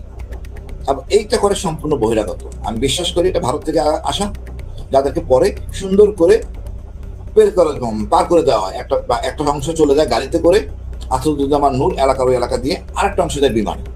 এই অংশটাকে ফলো করে ডিজিএফআই, তাদেরকে ঢুকতে দেওয়া হয়নি এয়ারপোর্টে। আমি সেটা বেড়ে যায় অ্যাম্বুলেন্সের মাধ্যমে, আঞ্জুমান মফিদের অ্যাম্বুলেন্সের মাধ্যমে চলে যায়। তো এটা সম্পূর্ণ বহিরাগত পরিকল্পনা, সহযোগিতা করে আমাদের কিছু সেনাবাহিনী অফিসার। ভিতরে ছিল কর্নেল শামস, তার ব্যাটালিয়নের সদস্য, আর বাইরে তো বললাম রেজানুর কাজ করে নাই। আর আমাদের শেখ হাসিনা যদি থাকে জড়িত, কি কি কাজ করবে, কাজ করতে পারে নাই। তবে আমি মনে করি দায়িত্ব পালন অনীহা, এই কারণে সবাইকে আইনের আওতায় নিয়ে আসা উচিত। আমাদের দুর্ভাগ্য, মইনুল আমাদের সেনাপ্রধান ছিলেন, এটা আমাদের লজ্জা।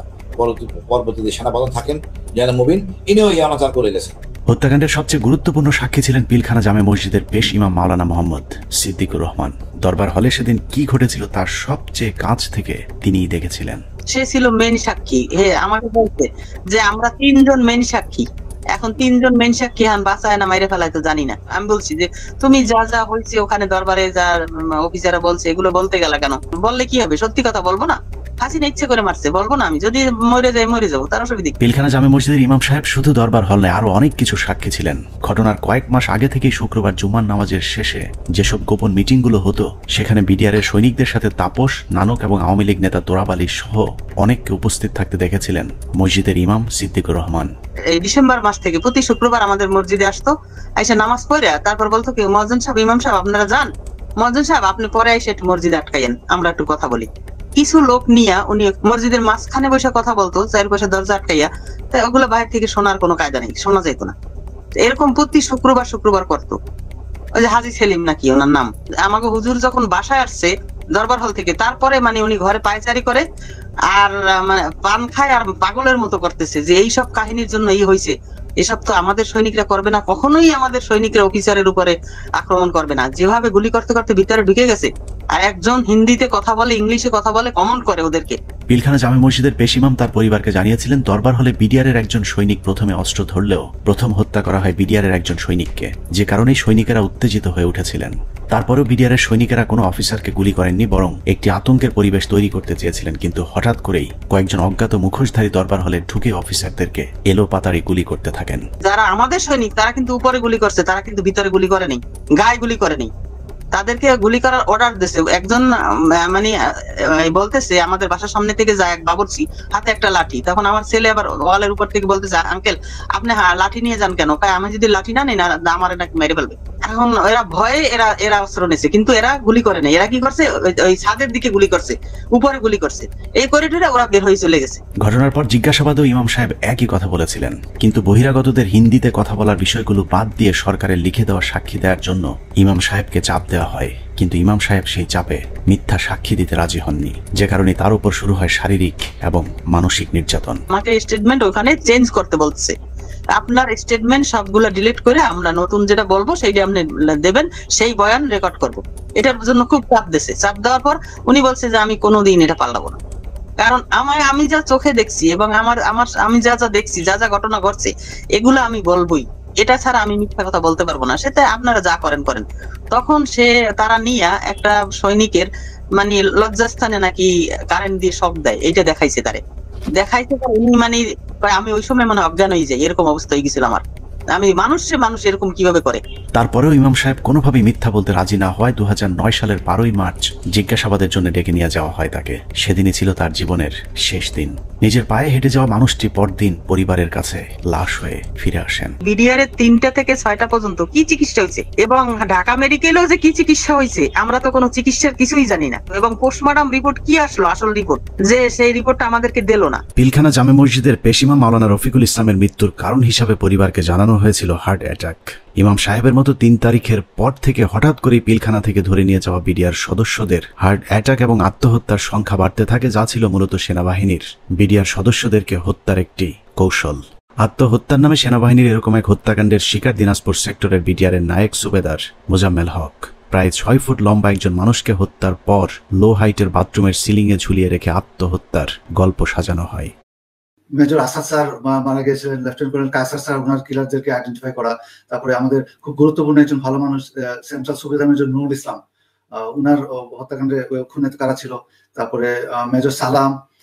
এ প্রসঙ্গে আরেকটা ইএমই ব্রাঞ্চ, যেটা ইএমই বিডিআর এর অংশ, ইএমইর যে ডিএডি কে জিজ্ঞাসাবাদ করা হয়, ওই জিজ্ঞাসাবাদের পর ওই বিকালবেলা ওই ইএমই ডিএডি কে আমরা ব্যারাকে ফেরত দিয়ে আসি। দিয়ে আসার পর কয়েক ঘন্টা পরে মনে সন্ধ্যাবেলা আমরা খবর পেলাম যে আমি সেটা শুনলাম যে ব্যারাকে একজন আত্মহত্যা করছে। পিলখানা হত্যাকাণ্ডের মাস তিনেক আগে থেকে যেসব মিটিংগুলো হতো, এরকম গোপন দু একটি মিটিং এ উপস্থিত ছিলেন ডিএডি হাবিব। আওয়ামী লীগ নেতা এবং বিডিআর এর কিছু সদস্যের গভীর ষড়যন্ত্র বুঝতে পেরে সে মিটিং এর গুরুত্বপূর্ণ কিছু আলোচনা গোপনে রেকর্ড করেছিলেন, যে কারণে পিলখানা হত্যা মামলায় ডিএডি হাবিবের গুরুত্বপূর্ণ জবানবন্দি পাওয়া যেত।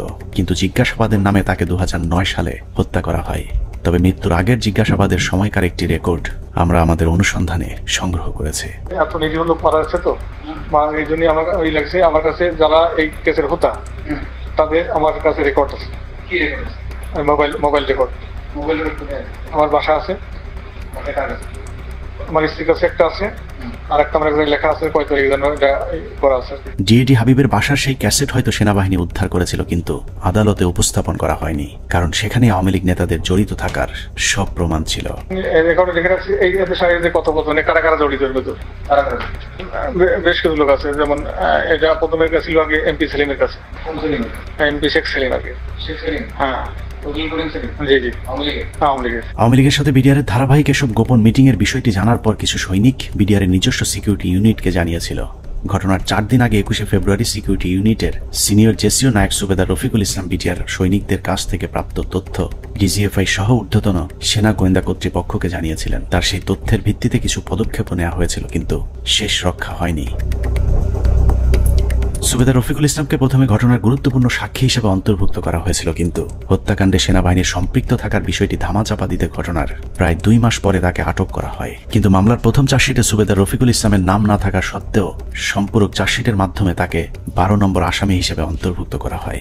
নির্বাচনের উপলক্ষে তুরাবালি, যেটা হাজারীবাগের আওয়ামী লীগের নেতা যে লিটনের বাবা, তার সঙ্গে আমাদের বিডিআর সদস্যরা মিটিং এ করে কিভাবে তাপস সাহেবকে নির্বাচনে জয়ী করা যায়। যদি নির্বাচনে জয়ী করে দিতে পারো তোমাদেরকে অনেক সুযোগ সুবিধা দেওয়া হবে। এর উপর বিশেষ করে আমাদের কিছু সদস্য তাপসের ভাষায় যায় এবং সেখানে তাপস তাদেরকে তার নির্বাচনী কাজকর্ম করার কথা বলে এবং তাদের যে সমস্ত তারা কিছু দাবি দেওয়া পেশ করে, সেই দাবি দেওয়া গুলা পুরা করা হবে বলে তাদেরকে আশ্বাস দেয়। আমি ঘটনা ঘটার 5 দিন পূর্বে 21 ফেব্রুয়ারি কর্তৃপক্ষকে জানাই আমার রিপোর্টের বিশেষ করিয়া পিলখানার সমস্ত ম্যাগাজিনে কুতে অফিসার নিয়োগ দেওয়া হয় এবং বাহিরের যে সমস্ত গোয়েন্দারা ডিউটি করে। আমি পৃথিবীর ইতিহাসে নজির নাই যে কোনো ঘটনা ঘটার 5 দিন আগে রিপোর্ট দেয়। সেই রিপোর্ট আমি দিছি যে ঘটনা ঘটবে এবং কারা কারা জড়িত। সুবেদার রফিকুল ছিলেন বিডিআর এর উজ্জ্বল এক নক্ষত্র। 2009 সালে তিনি অর্জন করেছিলেন শ্রেষ্ঠ ভিওপি কমান্ডার প্রথম পুরস্কার। এছাড়া অসামান্য এসিআর পুরস্কার ছাড়াও বাহিনীতে তার সুনাম ছিল সর্বজন স্বীকৃত। সীমান্তের অতন্ত্র এই প্রহরীকে মৃত্যুর মুখে ঠেলে দেওয়ার উদ্দেশ্যেই তার বিরুদ্ধে যাবজ্জীবন কারাদণ্ডের রায় দেওয়া হয়েছে। পিলখানা হত্যাকাণ্ডের আগে আওয়ামী লীগের যেসব গোপন মিটিং হয়েছিল, সেই মিটিং এ অংশ নেয় আরেকজন সিপাহী সেলিম রেজা। 2009 সালে জিজ্ঞাসাবাদের সময় রেকর্ড করা সেলিম রেজার বক্তব্যটা অত্যন্ত গুরুত্বপূর্ণ। স্যার, আমি নির্বাচনের আগে তাপস বিডিআর কেন্দ্রে আমাদের নামাজ পড়তে আসতেন। ওখানে আসার পরে lieutenant colonel Shams, lieutenant colonel Furqan, major Reza ওনারা কথা বলতেন। আমিও এখানে ছিলাম, আমিও মাঝে মধ্যে তাদের সাথে কথা বলতাম।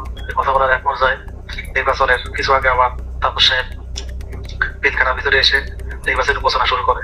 তখন বলে বিডিআর তো অনেক সমস্যা আছে, আমরা এগুলো ক্ষমতায় গেলে সমাধান করে দেবো, তো এখানে বেশি কথা বলা যায় না, তো আপনারা আমার বাসায় আসেন। এই চলে গেল। এরপরে যখন নির্বাচন হয়ে গেল, নির্বাচন হয়ে যাওয়ার পরে লেফটেন্যান্ট শামস উদ্বুদ্ধ করলো আমাদেরকে, তোমরা যে কথাবার্তা বললে তো তোমাদের দাবি দেওয়া তোমার কিছু হলো না। এখন আমি একটা প্ল্যান করে দিচ্ছি, তোমরা সেই প্ল্যান মোতাবেক শেখ সেলিমের বাসায় যাবো, তোমাদের দাবি দেওয়া গানে আসবো, আর যা যা পাওয়া লাগে আমি করে দেবো সবকিছু। জিজ্ঞাসাবাদে সেলিম রেজা জানিয়েছিলেন তাপস সেলিমদের সাথে গোপন বৈঠকে বিডিআর সদস্যদেরকে বলা হয়েছিল দরবার হলে শুধুমাত্র বিডিআর ডিজিকে জিম্মি করলেই শেখ হাসিনা তাদের সব শর্ত মেনে নেবেন। কিন্তু দরবার হলে যখন অফিসারদেরকে গুলি করে হত্যা করা শুরু হয়, তখন সেলিম রেজা বহিরাগত খুনিদের বিরুদ্ধে অস্ত্র তুলে ধরেছিলেন, যে কারণে তিনিও গুলিবিদ্ধ হন। পিলখানার ঘটনায় সেলিম রেজা গুলিবিদ্ধ হয়ে হাসপাতালে ভর্তি হবার প্রমাণও আমাদের কাছে রয়েছে।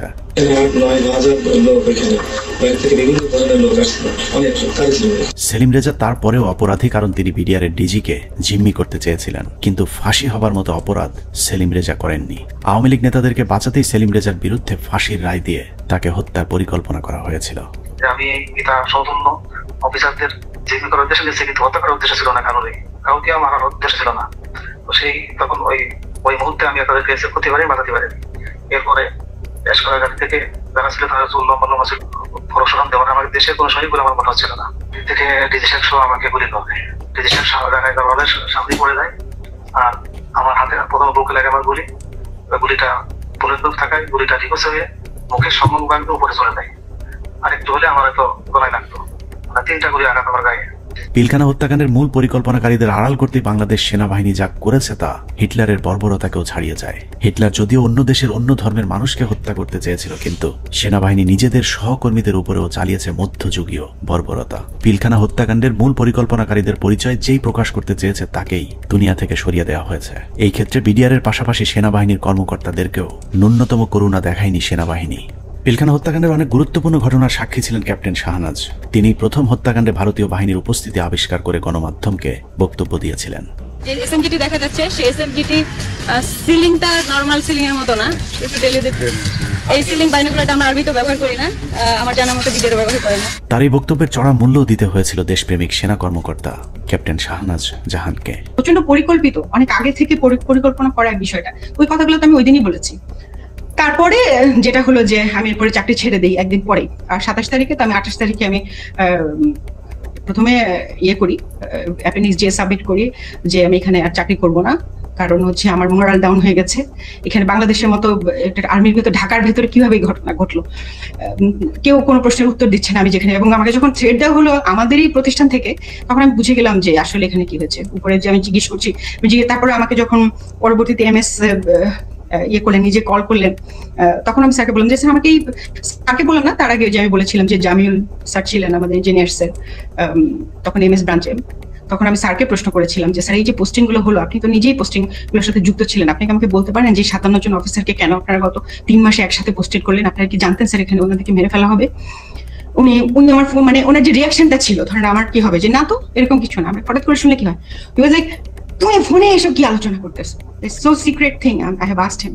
সো উনি আমার ফোনের লাইনটা কেটে দিয়ে আবার অন্য লাইন থেকে কল করেছেন, টিএনডিতে কল করেছেন, যেটা আর্মি লাইন আর কি। সেটাতে উনি বললেন যেটা অনেক সিনিয়র হাই লেভেলের বিষয়, যেটা আমরা জানি হাই লেভেলের বিষয়টা, প্রাইম মিনিস্টার নিজে যুক্ত ছিলেন, ইন্ডিয়া প্রেজেন্ট ছিল। এগুলো তো আমি কর্নেল মোস্তাফিজ স্যারের প্রোগ্রামে দেখলাম, ইন্ডিয়া তার ফোর্স নিয়ে বিভিন্ন পয়েন্টে কিন্তু উপস্থিত ছিল, এবং ইন্ডিয়ান ফোর্স নিজেই সেটা তার ওয়েবসাইটে প্রকাশ করেছে, যেটা মোস্তাফিজ ভাই স্যার একটা বলেছেন। সো ওইটা হচ্ছে হাই লেভেলের বিষয়, যেটা আমরা কেউ জানতাম না। নিজের চোখের সামনে সহকর্মীদের পরিকল্পিত হত্যাকাণ্ড কোনোভাবেই মেনে নিতে পারেননি শাহনাজ, যে কারণে বিডিআর হত্যাকাণ্ডের বিচার নিয়ে সবচেয়ে সোচ্চার ছিলেন ক্যাপ্টেন শাহনাজ। কিন্তু ক্যান্টনমেন্টের নিয়ন্ত্রণে থাকা সেনাবাহিনীর ওই পক্ষটি ক্যাপ্টেন শাহনাজকে থামাতে পরিকল্পিতভাবে তার স্বামীকে হত্যা করেন। হাজবেন্ড যিনি পরবর্তীতে মারা যান, তিনি ছিলেন 44 আপনার বিএমএ লং কোর্সের কন্টেম্পোরারি, উনি ছিলেন ফাইটার পাইলট, কোঅর্ডিনেটর আশরাফ ইবনে আহমেদ। তো তার কাছে আমি একটা ইনফরমেশন পাই, যেমন সে তখন ঢাকায় ছিল, তার ইউনিটে ছিল, সে MiG-29 এর পাইলট ছিল। সে আমাকে ওই 7টা বা 7:30টার দিকে জানায় যে তার একজন আত্মীয় সিভিল, সে নাকি তাকে ফোন করেছিল এবং তারা বলেছিল যে তারা খুব ভয় পাচ্ছে, এই জিনিসটার সাথে অনেকগুলো প্রোগ্রামার যুক্ত ছিল, প্রোগ্রামার। পিলখানা হত্যাকাণ্ডকে কেন্দ্র করে 4 দফায় মোট 96 জন মেধাবী সেনা কর্মকর্তাকে বহিষ্কার, আটক, জেল, গুম কিংবা হত্যা করা হয়েছে। এর মধ্যে হত্যাকাণ্ডের পরপর সেনাকুঞ্জে প্রধানমন্ত্রী এবং সেনা প্রধানের সামনে প্রতিবাদ করার অপরাধে প্রথমেই সেনাবাহিনীর 13 জন অফিসারকে বহিষ্কার করা হয়। পিলখানার মূল ঘটনা তৎকালীন সময়ে গঠিত তদন্ত কমিশনকে জানানোর অপরাধে 5 জন কমান্ডোকে তাপসের উপর মিথ্যা গ্রেনেড হামলা মামলায় ফাঁসানো হয়। এদের 5 জনকে 13 মাস অজ্ঞাত স্থানে গুম করে রাখার পর গ্রেফতার দেখানো হয়। তারপর সবাইকে মিথ্যা মামলায় ফাঁসিয়ে 5 বছর করে কারাদণ্ড দেওয়া হয়। তাপস হত্যা মামলা চেষ্টা, এটা একটা ভুয়া মামলা যেটা মতিঝিল থানায় দায়ের করা হয়। এইটাতে যে সমস্ত সিভিলিয়ান যারা অপরাধী আছে তাদেরকে বিচারের আওতায় আনার আগেই একই অপরাধে আর্মির 5 জনকে, ভেরি ইয়াং ট্যালেন্টেড অফিসার যারা খুবই অ্যাক্টিভ ছিল, তারা হয় এই তদন্তের সাথে সম্পৃক্ত অথবা এই বিডিআর হত্যাকাণ্ডের বিরুদ্ধে সোচ্চার ছিল, তাদেরকে প্রথম গুম করা হয়, ব্যাপকভাবে শারীরিক নির্যাতন করা হয়, এবং পেপার ওয়ার্ক সব থেকে দুঃখজনক হচ্ছে কাগজে কোর্ট মার্শাল, মানে তাদেরকে গুম অবস্থায় পেপার সই করে দেখানো হয়, যখন জেলে হস্তান্তর করা হয় তখন তারা জানতে পারে যে তাদেরকে 5 বছর জেলে দেওয়া হয়েছে। এর মধ্যে একটা দীর্ঘ সময় তাদের পরিবার জানতোই না তারা কোথায় এবং তারা কিভাবে তাদের কি অবস্থায় আছে। আমি একটু 5 জন অফিসারের নাম বলি। এরা হচ্ছে captain Fuad, captain Rajib, captain Helal, captain Reza এবং ক্যাপ্টেন সুবাইল। এরা কিন্তু হয় তদন্তের মধ্যে জেনে গেছিল যে আসলে কি জিনিসটা হচ্ছে, কারণ আমরা যেই জবানবন্দি ইনিশিয়াল ইন্টারোগেশনের পরে যেটা পাইতাম তারা কিন্তু ওদের সাথে শেয়ার করতাম। এবং এই ক্যাপ্টেন রাজীব, ক্যাপ্টেন ফুয়াদ তারা তো এমআইসি থেকে বের হয়ে আসছিল, অস্ত্র নিয়ে বের হয়ে আসছিল যে তারা ঢুকে অফিসারদের উদ্ধার করবে। এই সমস্ত অফিসারকে করলো কি, কয়েকদিন পরে বিডিআর ঘটনার কয়েকদিন পরে তারা এখানে একটা ভয়ঙ্কর খেলা খেলে। তাদের ধারণা থেকে এই অফিসাররা যদি বাইরে থাকে বা জীবিত থাকে তাহলে কিন্তু সত্যটা প্রকাশ পেয়ে যাবে যে এর মধ্যে ভারত জড়িত, এর মধ্যে আওয়ামী লীগ জড়িত, আওয়ামী লীগের কোন কোন নেতা জড়িত।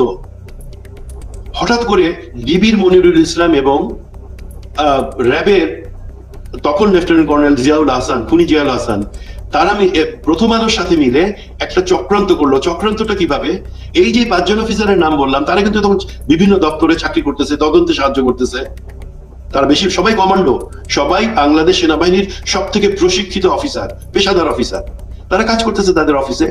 প্রথম আলোর নিউজ আসলো যে তাপসের উপরে যে বোমা হামলা হয়েছে, মনিরুলের উদ্ধৃতি দিয়ে মনিরুল প্রথম আলোকে দিয়ে এই চালটা জানলো যে যে তাপসের উপরে বোমা হামলা হয়েছে সেটাতে সম্ভবত আরো 7 জন জড়িত আছে যারা সেনাবাহিনীর অফিসার। তার 2 দিন পরে প্রথম আলো আবার একটা নিউজ ছাপলো, আবারও মনিরুলের উদ্ধৃতি দিয়ে, সেই মানে পুলিশের ডিবির মনিরুল, পরে যে সিটিআইটি অর সামথিং সেটার প্রধান ছিল, তার বুদ্ধিতে কি আসলো, এই সমস্ত অফিসারকে সেনা কর্তৃপক্ষ অ্যারেস্ট করছে এবং তাদেরকে জিজ্ঞাসাবাদে তারা স্বীকার করছে যে তাপসীর উপরে তারা গ্রেনেড হামলা চালাইছিল, বোমা হামলা চালাইছিল।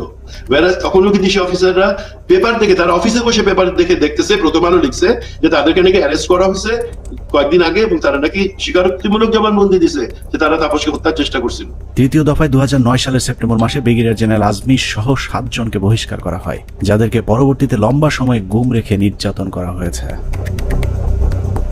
সবশেষ বিডিআর হত্যাকাণ্ড নিয়ে সরব ছিলেন এরকম অন্য কর্মকর্তাদেরকে চিহ্নিতকরণের কাজ চলতে থাকে। 2011 সালে এমআইএসটির মেজর জিয়া সহ মোট 68 জন সেনা কর্মকর্তাকে মিথ্যা অভ্যুত্থানের অভিযোগ তুলে একসাথে বহিষ্কার করা হয়। এর মধ্যে 4 জনকে ছেড়ে দেওয়া হলেও বাকি 64 জনকে বিভিন্ন মেয়াদে সাজা দেওয়া হয়েছে, যাদের অনেকেই দীর্ঘদিন গুমের শিকার হয়েছিলেন। সবচেয়ে মর্মান্তিক পরিণতি হয়েছিল মেজর জেনারেল রফিক এবং কর্নেল শহীদের, যারা দুজন শেষ মুহূর্ত পর্যন্ত বিডিআর হত্যাকাণ্ডের মূল রহস্য উদ্ঘাটনের চেষ্টা চালিয়ে যাচ্ছিলেন। এই 2 জন কর্মকর্তাকে যশোর থেকে জরুরি ভিত্তিতে প্রধানমন্ত্রী পিএসও এফডির আদেশে ঢাকায় আসতে বলা হয়। হেলিকপ্টারে ঢাকায় আসার পথে সুপরিকল্পিতভাবে 2 জনকেই হেলিকপ্টার ক্র্যাশের নাটক সাজিয়ে হত্যা করা হয়। পিলখানা হত্যাকাণ্ডের শেষ শিকার ক্যাপ্টেন তানভীরকে শেখ তাপসের গাড়িতে তুলে দেওয়ার পর তার ভাগ্যে কি ঘটেছে সেটা নিয়েও সেনাবাহিনী কোনো তদন্ত হতে দিতে চায়নি, যে কারণেই অন্য একজনের লাশ ক্যাপ্টেন তানভীর বলে দাফন করা হয়। সেনাবাহিনীর পক্ষ থেকে অপরিচিত একজনের কবরে তানভীরের নাম ফলক বসিয়ে দেওয়া হয়, কিন্তু তানভীরের পরিবার এখনো প্রিয় মানুষের অপেক্ষায়। বললো এখন যদি তুই বাঁচতে চাস তাহলে তুই একটা লাশ নে। এখানে আমার শ্বশুর শাশুড়ি কোনোভাবেই তো মেনে নিল না, এমনকি ওই প্রোগ্রামে আমার আম্মুকে বললো যে আপনাকে ইয়ে করা হবে, এমপি করে দেওয়া হবে। আমার আম্মু ওখানে দাঁড়ালোই না। আমার আম্মু চলে আসলো, 2টা ডেড বডি দাফন হলো। তো মেজর গাজ্জালি ভাইয়ের একটা লাশ দাফন হলো, 653 নাম্বার ওনার কবরটা। ওনার শাশুড়িকে হচ্ছে পরবর্তীতে আওয়ামী লীগের এমপি করা হলো। আমার আম্মু তো ডিনাই করলো, আমার আম্মু এটা মেনে নিল না। আর আমার শ্বশুরকে বললো যে আপনার ফরেন মিনিস্ট্রিতে জব দিবে। আমার দেবরকে ও তো দেশের বাইরে থাকে, বললো যে তাকে আনানো হোক, তাকে হচ্ছে সরাসরি ক্যাপ্টেন হিসাবে ঢুকিয়ে দিবে আর্মিতে। আমাদের আসলে কোনো ফ্যামিলি আমরা কম্প্রোমাইজড কখনোই হইনি। পিলখানা হত্যাকাণ্ডে একজন সামরিক গুরুত্বপূর্ণ সাক্ষীকে হত্যা করা হয়েছিল, তিনি হলেন নাসির উদ্দিন আহমেদ পিন্টু। পিলখানা হত্যাকাণ্ডে বিএনপিকে জড়াতেই আটক করা হয় পুরান ঢাকার জনপ্রিয় এই বিএনপি নেতাকে। এরপর জেলখানায় বিডিআর মামলার আসামিরা তাকে গুরুত্বপূর্ণ তথ্য জানিয়েছিলেন, যে কারণেই পিন্টুকে পরিকল্পিতভাবে হত্যা করা হয়। জেলখানায় যখন এরা এত তথ্য দিত আমাকে, তখন আমি খুব বিব্রত অবস্থায় পড়ি, কারণ আমি তো আসলে কিছুই করতে পারবো। আমি তাদের পিন্টু ভাই আছে, তাকে সব বলো, উনি তো প্রায় প্রতি সপ্তাহে উনি কোর্টে যান, কোর্টে গেলে তথ্যটা পাস করতে পারবে। তোমাদের দায়িত্ব পিন্টু ভাইকে বলা। আমার বিশ্বাস, আমি ধারণ করি পিন্টু ভাই সকল তথ্য জানতেন জেলে থাকে, যে সবাই ওখানে আছে, এই জানার জন্য পিন্টু ভাই মারা গেছেন জেলে। হত্যাকাণ্ডের সব সাক্ষীদের নিশ্চিহ্ন করার এই পরিকল্পনা ছিল অত্যন্ত সুদীর্ঘ, বিস্তৃত। বিডিআর সদস্যদেরকে জিজ্ঞাসাবাদের নামে ধরে নিয়ে যাওয়া সেনা কর্মকর্তা, সিআইডির কর্মকর্তা আব্দুল কাহার আকন্দ সহ অন্য কর্মকর্তারা ডেথ সার্টিফিকেট এবং পোস্টমর্টেমের সাথে জড়িত সকলেই ছিল এই পরিকল্পনার অংশ। পিলখানা হত্যাকাণ্ডের সব সাক্ষীদের মুখ বন্ধ করবার পর শুরু হয় বিচার। যে বিচারের নামে বিডিআরের 18,519 জন জওয়ানের সাথে ইতিহাসের নিষ্ঠুরতম নৃশংসতা চালানো হয়েছে। এই মামলায় মূল পরিকল্পনাকারীদের বাঁচিয়ে দিয়ে সাক্ষীদেরকে করা হয়েছে খুন, খুনিদের করা হয়েছে সাক্ষী আর চোখে দেখেনি এমন সাক্ষীদের বর্ণনাতেই হয়েছে ফাঁসির রায়। উদুরপিণ্ডি বুদর ঘাড়ে চাপিয়ে সেনাবাহিনী তাদের অপকর্মের দায় চাপিয়ে দিয়েছে নিরীহ বিডিআরদের উপর। বিচারের নামে বিডিআরের উপর কতটা অবিচার করা হয়েছে তা দেখতে আমরা দু একজন ফাঁসির আসামির বিচারের নমুনা তুলে ধরলেই সবকিছু দিনের মতো পরিষ্কার হয়ে যাবে। যার শুরুটা করব পিলখানা হত্যা মামলার 1 নম্বর আসামিকে দিয়ে। অনুসন্ধানের শুরুতেই ডিএডি সৈয়দ তৌহিদের কথা বলেছিলাম, যিনি পিলখানা হত্যা মামলার 1 নম্বর আসামি। বলা হয়েছে পিলখানা হত্যাকাণ্ডের মূল পরিকল্পনাকারী তিনি। তার ব্যাপারে একটা গল্প সাজানো হয়েছিল। ডিএডি তৌহিদ নাকি ছিলেন জাহাঙ্গীর কবির নানকের বাল্যবন্ধু, তার সাথে মিলেমিশেই ঘটানো হয়েছে পিলখানা হত্যাকাণ্ড। এখন প্রশ্ন হলো, নানকের সাথে মিলেমিশে যদি ডিএডি তৌহিদ হত্যাকাণ্ড ঘটিয়ে থাকেন, তাহলে তৌহিদের যদি ফাঁসি হয়, নানক কিভাবে বেঁচে গিয়েছিলেন? আমার হাজবেন্ড কোনো মন্ত্রী, কোনো এমপি কারো বাসায় যায় নাই, কোনো মিটিং এ তার নাম নাই, কোথাও সে নাই। প্রধানমন্ত্রীর কাছে সে গেছে, এইখান থেকেই তার শুরু হলো। প্রধানমন্ত্রীর কাছে সে কিভাবে গেল, তাকে কিভাবে নিয়ে যাওয়া হইলো, পরবর্তীতে সে কি করলো, সবকিছুই তো কাগজে কলমে আসছে। তারপরও কেন তাকে 1 নম্বর আসামি বানাইয়ে এত বড় শাস্তি দেওয়া হইলো? ভারতের পরিকল্পনার শেখ হাসিনার পরিচালনায় পিলখানায় যে নাটক মঞ্চস্থ করা হয়েছিল, সেই নাটকে 25 তারিখ বিকেলের শুটিংটুকু বাদ দিলে পুরো নাটকে ডিএডি তৌহিদকে আর কোথাও দেখা যায়নি। তৌহিদ যখন প্রধানমন্ত্রীর আদেশে বিডিআরের ডিজি হয়েছিলেন, সেই সময়টাতে তৌহিদের পরিবার জিম্মি হয়েছিল পিলখানায় আসা বহিরাগত সন্ত্রাসীদের হাতে। দরজা ভেঙে ফেলে আমার দিকে এবং আমার ছেলে মেয়ের দিকে অস্ত্র তাক করে আবার একইভাবে তারা বাসার ভিতরে আপনার খুঁজতে থাকে আমার হাজবেন্ডকে। পরবর্তীতে আমি আমার হাজবেন্ডকে আমি ফোন দিয়ে বলি যে এইভাবে বিদ্রোহীরা আমার বাসায় আসতেছে, বিডিআরের পোশাক পরা, মুখোশ পরা, আমি তো চিনি না, এরা তোমার ঠিকানা জানতে চায়, না জানাই দিলে আমাদেরকে মেরে ফেলবে, হুমকি দিতেছে। তারপরেও ধরুন ডিএডি তৌহিদ মূল পরিকল্পনা করেছিল, কিন্তু তার বিরুদ্ধে যে অভিযোগ আনা হয়েছে সেখানেও নাটকের পর নাটক সাজানো হয়েছে। ডিএডি সৈয়দ তৌহিদের ফাঁসি হয়েছে মেজর আসাদ হত্যার হুকুমের আসামি হিসেবে, যার সাক্ষীর উপর ভিত্তি করে ডিএডি তৌহিদের ফাঁসির রায় হয়েছে সেই সিপাহীর নাম আনোয়ার হোসেন। সিপাহী আনোয়ার তার দণ্ডবিধির 164 ধারা জবানবন্দিতে বলেছেন, ডিএডি তৌহিদের নির্দেশে মেজর আসাদকে হত্যা করা হয়েছে। সিপাহী আনোয়ার তার জবানবন্দিতে বলেছেন, 25শে ফেব্রুয়ারি আনুমানিক 9:50 সময় ডিএডি তৌহিদ স্যার এসে উত্তেজিত হয়ে নির্দেশ দেন যে তোমরা সকলে অস্ত্রাগারে গিয়ে অস্ত্র নিয়ে আর্মি অফিসারদের খতম করো। ওই সময় আমাদের অফিসের সামনে মার খেতে থাকা মেজর আসাদ স্যার বলেন, আমাকে বাঁচাও, ওরা আমাকে মারছে বলে দৌড়ে দোতলা সিঁড়ির কাছে পড়ে যান। আমি এই দৃশ্য দেখে খুব দ্রুত তার কাছে যাই। তখন তিনি বলেন, আমি মেজর আসাদ, ওরা আমাকে মেরে ফেলবে, আমাকে একটু বাঁচাও ভাই, আমাকে উপরে নিয়ে চলো। আমি তখন মেজর আসাদ স্যারকে ধরে উপরে দোতলায় সিও সাহেবের অফিসে নিয়ে যাই। এর কিছুক্ষণ পরে ডিএডি তৌহিদ ওখানে আসেন এবং আসাদ স্যারকে দেখে তাহাদের ফিনিশ বলে রুম থেকে বের হয়ে যায়। সঙ্গে সঙ্গে হাবিলদার বেলায়েত, নায়ক আসাদ, সিপাহী আমিনার মেজর আসাদ স্যারকে গুলি করে হত্যা করে চলে যায়। আমি টেবিলের নিচে লুকিয়ে থাকা অবস্থায় অস্ত্রধারীদের গুলিতে আহত হই। সিপাহী আনোয়ারের সাজানো গোছানো এই স্ক্রিপ্টটি শুনে অবিশ্বাস করার কোনো উপায় নেই, কিন্তু সমস্যা হলো হাসিনার পরিচালিত নাটকে যেই ডিএডি তৌহিদকে দিয়ে মেজর আসাদকে হত্যা করানো হয়েছে, সেই ডিএডি তৌহিদকে আমরা নাটকের অন্য আরেক জায়গায় আবিষ্কার করেছি। 4 তলায় নিয়ে গেল, টয়লেটের মধ্যে ডিএডি তৌহিদ লুকায় আছে। তাই মতো কি দরবার হলে ছিল না? লেফটেন্যান্ট কর্নেল কামরুজ্জামান বিডিআর হত্যাকাণ্ডে বেঁচে ফেরা আর্মি অফিসারদের মধ্যে একজন, যার চোখের সামনে বিডিআর ডিজি সহ বেশ কয়েকজন কর্মকর্তাকে গুলি করে হত্যা করা হয়, যে গুলিতে তিনি নিজেও আহত হয়েছিলেন। ডিজি মহোদয় জাস্ট ফার্স্ট স্টেপটা দিলেন, এসে ডিজিকে প্রথমে গুলি করলেন। আমারও একটা গুলি লাগলো এখানে এসে। পিলখানা হত্যাকাণ্ডের অন্যতম সাক্ষী লেফটেন্যান্ট কর্নেল কামরুজ্জামান 25শে ফেব্রুয়ারি তার সাথে ঘটে যাওয়া রোমহর্ষক অভিজ্ঞতার বর্ণনা দিয়েছেন। তার দেয়া সেই জবানবন্দিতে সকাল 9টা থেকে ধারাবাহিক ঘটনা প্রবাহ পড়তে পড়তে দুপুর 2টায় গিয়ে আটকে উঠি, কারণ কিছুক্ষণ আগে সিপাহী আনোয়ারের বর্ণনায় যে ডিএডি তৌহিদের কথা বলা হয়েছে, সেই ডিএডি তৌহিদ সম্পর্কে মেজর কামরুজ্জামান যা লিখেছেন তা যেন বাংলা সিনেমার একই চরিত্রের double part. Lieutenant colonel Kamruzzaman তার 161 এর জবানবন্দিতে বলেছেন, সকাল থেকে তাকে নানাভাবে অপমান, অপদস্থ, ভয়, ভীতি আর মারধরের পর কয়েকজন সিপাহীর সহায়তায় তিনি জীবন বাঁচান। তিনি বলেছেন কয়েকজন সিপাহীর হাত ঘুরে সবশেষ বিডিআর সদস্যরা তাকে সদর ব্যাটালিয়নের ৪র্থ তলায় নিয়ে যায়। সেখানে গিয়েই তিনি বাথরুমের ভেতরে লুকানো অবস্থায় ডিএডি তৌহিদকে দেখতে পান। লেফটেন্যান্ট কর্নেল কামরুজ্জামানের তথ্য অনুযায়ী ডিএডি তৌহিদ কামরুজ্জামানকে বাথরুমের ভেতরে লুকানোর সুযোগ করে দিয়ে নিজে জীবনের ঝুঁকি নিয়ে বাইরে বসেছিলেন, আর সেটাই কাল হয়ে দাঁড়িয়েছিল ডিএডি সৈয়দ তৌহিদের। ডিএডি তৌহিদ বাথরুমের ভেতরে লুকিয়ে থাকলে বিদ্রোহীদের নেতা সেজে প্রধানমন্ত্রীর কাছে দেখা করতে যেতে হতো না। কামরুজ্জামানের বক্তব্য যদি সত্যি হয় তাহলে ডিএডি তৌহিদ নির্দোষ, আর যদি মিথ্যে হয় তাহলে লেফটেন্যান্ট কর্নেল কামরুজ্জামানকেও গ্রেফতার করে জিজ্ঞাসাবাদ করতে হবে, কারণ দুজনের বক্তব্যই একই সাথে সত্য হওয়া সম্ভব নয়। ডিএডি তৌহিদ কিভাবে বিদ্রোহীদের নেতা হয়ে প্রধানমন্ত্রীর সাথে দেখা করতে গিয়েছিলেন সেই বর্ণনা খুঁজে পেয়েছে আরেকজন ডিএডির ১৬৪ ধারা জবানবন্দিতে। ডিএডি আব্দুর রহিম তার জবানবন্দিতে বলেছেন, পিকআপ হতে একজন সৈনিক আমাকে মন্ত্রী আসলে কথা বলার জন্য বললে আমি বলি ভেতরে আরো ডিএডি আছেন। এরপর আমি পিকআপ নিয়ে ডিএডি তৌহিদকে খুঁজতে যাই। সদর ব্যাটালিয়নের ৪র্থ তলায় তৌহিদ সাহেবকে দেখতে পাই। তারপর তৌহিদ সাহেব বলেন বাথরুমে আমার প্রাক্তন sector commander lieutenant colonel Kamruzzaman sir লুকিয়ে আছেন। স্যারের সাথে দেখা করি, তারপর ডিএডি তৌহিদ সহ ৪ নম্বর গেটে যাই। এভাবেই ডিএডি তৌহিদ পিলখানার কথিত বিদ্রোহের মূল পরিকল্পনাকারী হয়ে গেলেন। ডিএডি আব্দুর রহিম এবং লেফটেন্যান্ট কর্নেল কামরুজ্জামানের জবানবন্দিতে এটা পরিষ্কার যে ডিএডি তৌহিদ ২৫ তারিখ বিদ্রোহের নেতৃত্ব দেননি, বরং বাথরুমে লুকিয়েছিলেন। যে কারণে পিলখানার ঘটনায় কারো ১৬৪ কিংবা ১৬১ ধারার জবানবন্দিতে দরবার হলের কোথাও ডিএডি তৌহিদকে দেখা গেছে এরকম দাবি করেননি। ডিএডি তৌহিদের বিরুদ্ধে যে মেজর আসাদ হত্যার অভিযোগ আনা হয়েছে, আমাদের অনুসন্ধানে সেই মেজর আসাদের পোস্টমর্টেম রিপোর্ট সংগ্রহ করেছিলাম, যেখানে দেখা যায় তার শরীরে ধারালো অস্ত্রের আঘাত পাওয়া গিয়েছিল। কিন্তু সিপাহী আনোয়ার তার জবানবন্দিতে বলেছেন ডিএডি তৌহিদের নির্দেশে হাবিলদার বেলায়েত, নায়েক আসাদ এবং সিপাহী আমিনার ৩ জন মিলে গুলি করে মেজর আসাদকে হত্যা করেন। মেজর আসাদের মৃত্যুর বিবরণের কোথাও ধারালো অস্ত্রের ব্যবহারের কথা বলা হয়নি। এখানে আমার হাজবেন্ডের কি অপরাধটা এখানে দেখেন, সে তো পালাইয়া যায় নাই, সে তো কাউকে খুন করে নাই, তার ফ্যামিলির ভিতরে ছিল, ওনাকে অমানবিক নির্যাতন করা হয়েছে। এমন কোন নির্যাতন নাই যে ওনাকে না করা হয়েছে। এখন শরীরের প্রতিটা অঙ্গ প্রত্যঙ্গ ড্যামেজ হয়ে যাইতেছে আস্তে আস্তে। শেখ হাসিনার কাছে নিয়ে যাওয়া প্রতিনিধি দলের আরেক সদস্য ডিএডি মোহাম্মদ আব্দুল জলিল শেখ। হসপিটাল ইউনিটের কোয়ার্টার মাস্টারে কর্মরত থাকা ডিএডি জলিল গোলাগুলির শব্দ শুনে হাসপাতালের অন্য সহকর্মীদের সাথে সিগন্যাল মেসের ভেতরে অবস্থান নিয়েছিলেন। সেখান থেকে বিকেলে প্রধানমন্ত্রীর সাথে সাক্ষাতের জন্য তাকে জোর করে নিয়ে যাওয়া হয়। মুখোশধারী সৈনিক আব্বুকে ধরে গাড়িতে তুলে ৪ নম্বর গেটে নিয়ে আসে প্রধানমন্ত্রীর সাথে দাবি দেওয়া নিয়ে আলোচনা করার জন্য। আব্বু সেখানে যেতে না চাইলে আব্বুকে মারধর করা হয় এবং হুমকি দেওয়া হয় যে এখানে তাকে গুলি করে হত্যা করা হবে।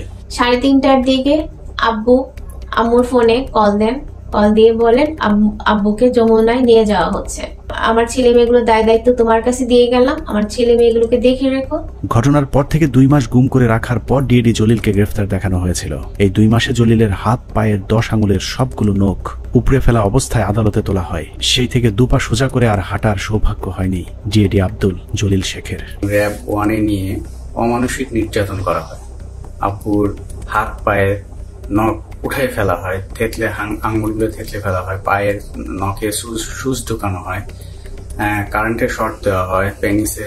ডিএডি জলিলকে যাদের সাক্ষীর উপর ভিত্তি করে ফাঁসি দেওয়া হয়েছে সেখানে বেশিরভাগ সাক্ষী বলেছে টেলিভিশনে দেখেছি, পত্রিকায় পড়েছি বা অমকের কাছে শুনেছি, কিন্তু কেউ ডিএডি জলিলকে কোথাও কাউকে হত্যা, লুটপাট কিংবা ধর্ষণ করতে দেখেননি। এসব সাক্ষীদের একজন মেজর জায়েদি। তিনি জানিয়েছেন কিভাবে তাকে ডিএডি জলিলের বিরুদ্ধে সাক্ষ্য দেওয়ানো হয়েছে। তাকে আমি উক্ত এলাকায় দেখেছিলাম এবং আমি শনাক্ত করতে পেরেছিলাম, বাট তার নাম জানতাম না। জেল আজিজ তদানীত Dhaka sector commander colonel Aziz আমাকে জানিয়েছিলেন উক্ত অফিসারের নাম ডিএডি জলিল। তার মুখ ভর্তি দাড়ি ছিল, চাপা দাড়ি। দাড়িওয়ালা এক ব্যক্তিকে ডিএডি আব্দুল জলিল বানিয়ে ফাঁসি দিয়ে দেওয়া হয়েছে, অথচ আমাদের হাতে ২০০৯ সালে পিলখানা হত্যাকাণ্ডের দিনের একটি ভিডিওতে দেখা যায় ডিএডি জলিলের মুখে কোনো দাড়ি নেই। এখন প্রশ্ন আসতে পারে, পিলখানা হত্যাকাণ্ডের সাথে কি তাহলে কোনো বিডিআর সদস্য জড়িত ছিল না? অবশ্যই ছিল, কিন্তু যারা জড়িত ছিল তাদেরকে এই মামলায় শাস্তি দেওয়া সম্ভব নয়, কারণ মামলার মূল উদ্দেশ্যই ছিল পিলখানা হত্যাকাণ্ডের বাকি কাজ সম্পন্ন করা। এখানে সিপাহী মাহিন এবং লেদার লিটনের মতো হত্যার মূল পরিকল্পনার সাথে জড়িত আসামিকে ভারতে পাঠিয়ে দেওয়া হয়েছে। লেদার লিটনের বাবা সাবেক সুবেদার এবং আওয়ামী লীগ নেতা তোরাব আলীকে সুনির্দিষ্ট অভিযোগ থাকার পরেও ছেড়ে দেওয়া হয়েছিল। অন্যদিকে যারা শুধুমাত্র বিডিআরের ডিজিকে জিম্মির পরিকল্পনার সাথে জড়িত কিন্তু হত্যাকাণ্ডের পরিকল্পনার কথা জানতেন জানতেন না তাদের বেশিরভাগকে জিজ্ঞাসাবাদের নামে হত্যা করা হয়েছে।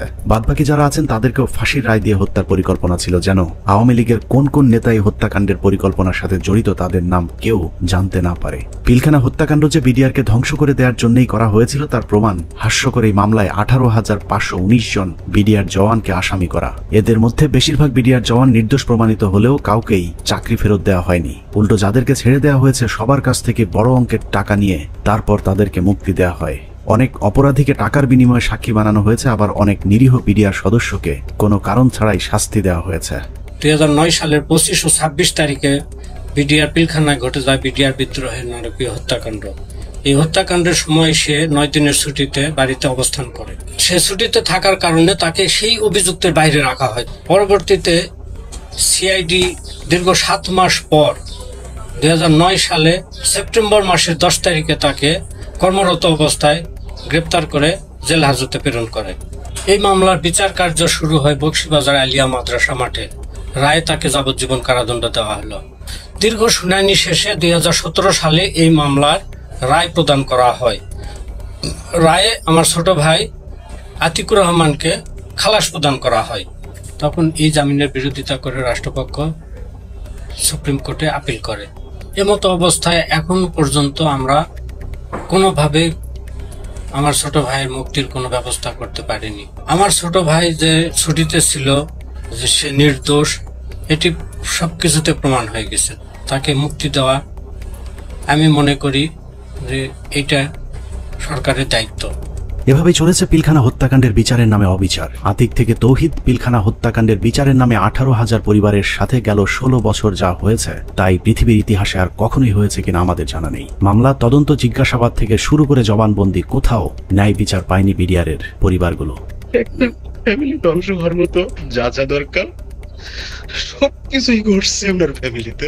বাংলাদেশের ইতিহাসে যদি 5 আগস্ট না আসতো তাহলে বিডিআরের এই আর্তনাদ হয়তো উঁচু লাল দালানের বাইরের কেউ শুনতে পেত না। বিডিআরের পরিবার কারো করুণা চায় না, তারা চায় ন্যায় বিচার।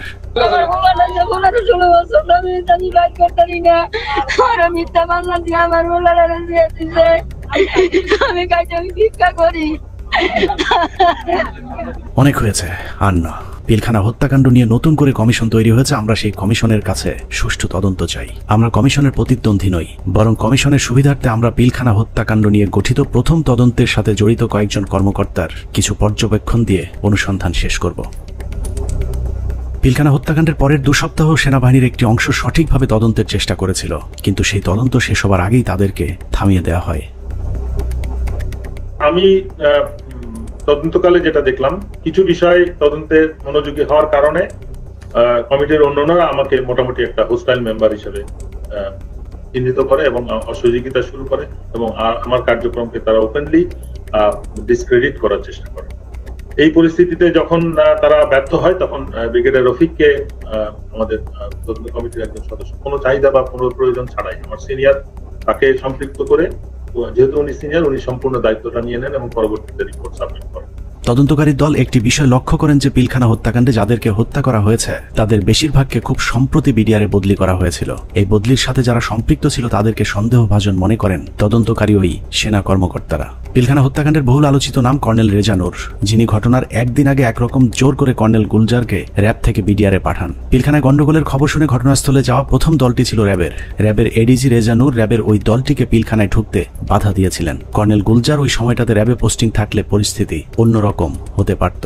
এইখানে মেইন গেটে শামসাররা ছিলেন, র্যাব 2 ছিল, মানে র্যাব 2 প্লাস হচ্ছে মানে শামসার অলরেডি বলেছেন যে মানে আয়ত্তের মধ্যেই ছিল, কিন্তু কোনোভাবেই অর্থাৎ রেজানুর খান স্যারের সঙ্গে উনি আবার মানে আমার আগের সিও ছিলেন, সেই হিসাবে স্যারের সঙ্গে আমারও কথা হয় যে স্যার এই ব্যাপার তো এটা আমরা ইয়ে করতে পারি কোনোভাবেই, মানে এটা অপারেশন করার কোনো মানে উনি কোনো পারমিশন দেননি। পিলখানা হত্যাকাণ্ডে শহীদদের একটা বড় অংশ ছিলেন যারা ভারতের সাথে ব্রহ্মমারি এবং পাদুয়া যুদ্ধে অংশ নিয়েছিলেন, যে কারণে তদন্তকারীদের সন্দেহ আরো প্রকট হয়। অতএব হঠাৎ করে এতগুলো পোস্টিং কি কারণে কেন হয়েছিল সেটা খতিয়ে দেখতে হবে। তখন আমি স্যারকে প্রশ্ন করেছিলাম যে স্যার এই যে পোস্টিং গুলো হলো, আপনি তো নিজেই পোস্টিং গুলোর সাথে যুক্ত ছিলেন, আপনি আমাকে বলতে পারেন যে 57 জন অফিসারকে কেন আপনারা গত 3 মাসে একসাথে পোস্টেড করলেন? আপনারা কি জানতেন স্যার এখানে ওনাদেরকে মেরে ফেলা হবে?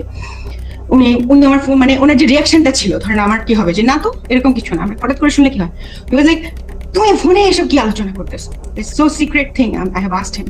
পিলখানা হত্যাকাণ্ডের সময় আওয়ামী লীগের ছোট একজন নেতা বড় ভূমিকা পালন করেছিল, যার নাম মির্জা আজম। সেনাবাহিনীর সূত্র মনে করে মির্জা আজমের বোন জামাই শায়েক আব্দুর রহমানকে ফাঁসিতে ঝুলানোর প্রতিশোধ হিসেবেই পিলখানা হত্যাকাণ্ডে যুক্ত হয়েছিলেন মির্জা আজম। উল্লেখ্য, বাংলা ভাই এবং শায়েক আব্দুর রহমানকে জঙ্গি আস্তানা থেকে গ্রেফতারের মূল নায়ক ছিলেন কর্নেল গুলজার, যে কারণে পিলখানা হত্যাকাণ্ডের পর গঠিত তদন্ত কমিটি মির্জা আজমকে বিভিন্ন বিষয় নিয়ে জিজ্ঞাসাবাদও করেছিল।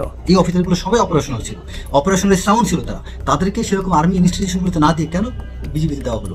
এটা তার মানে তারা জানতো। এখানে সামরিক সচিবকে জিজ্ঞেস করা উচিত যে আপনাকে কে নির্দেশ দিয়েছিল এই পোস্টিং অর্ডারগুলো দেওয়ার জন্য। সো তাদেরকে আসলে আওতায় আনা উচিত।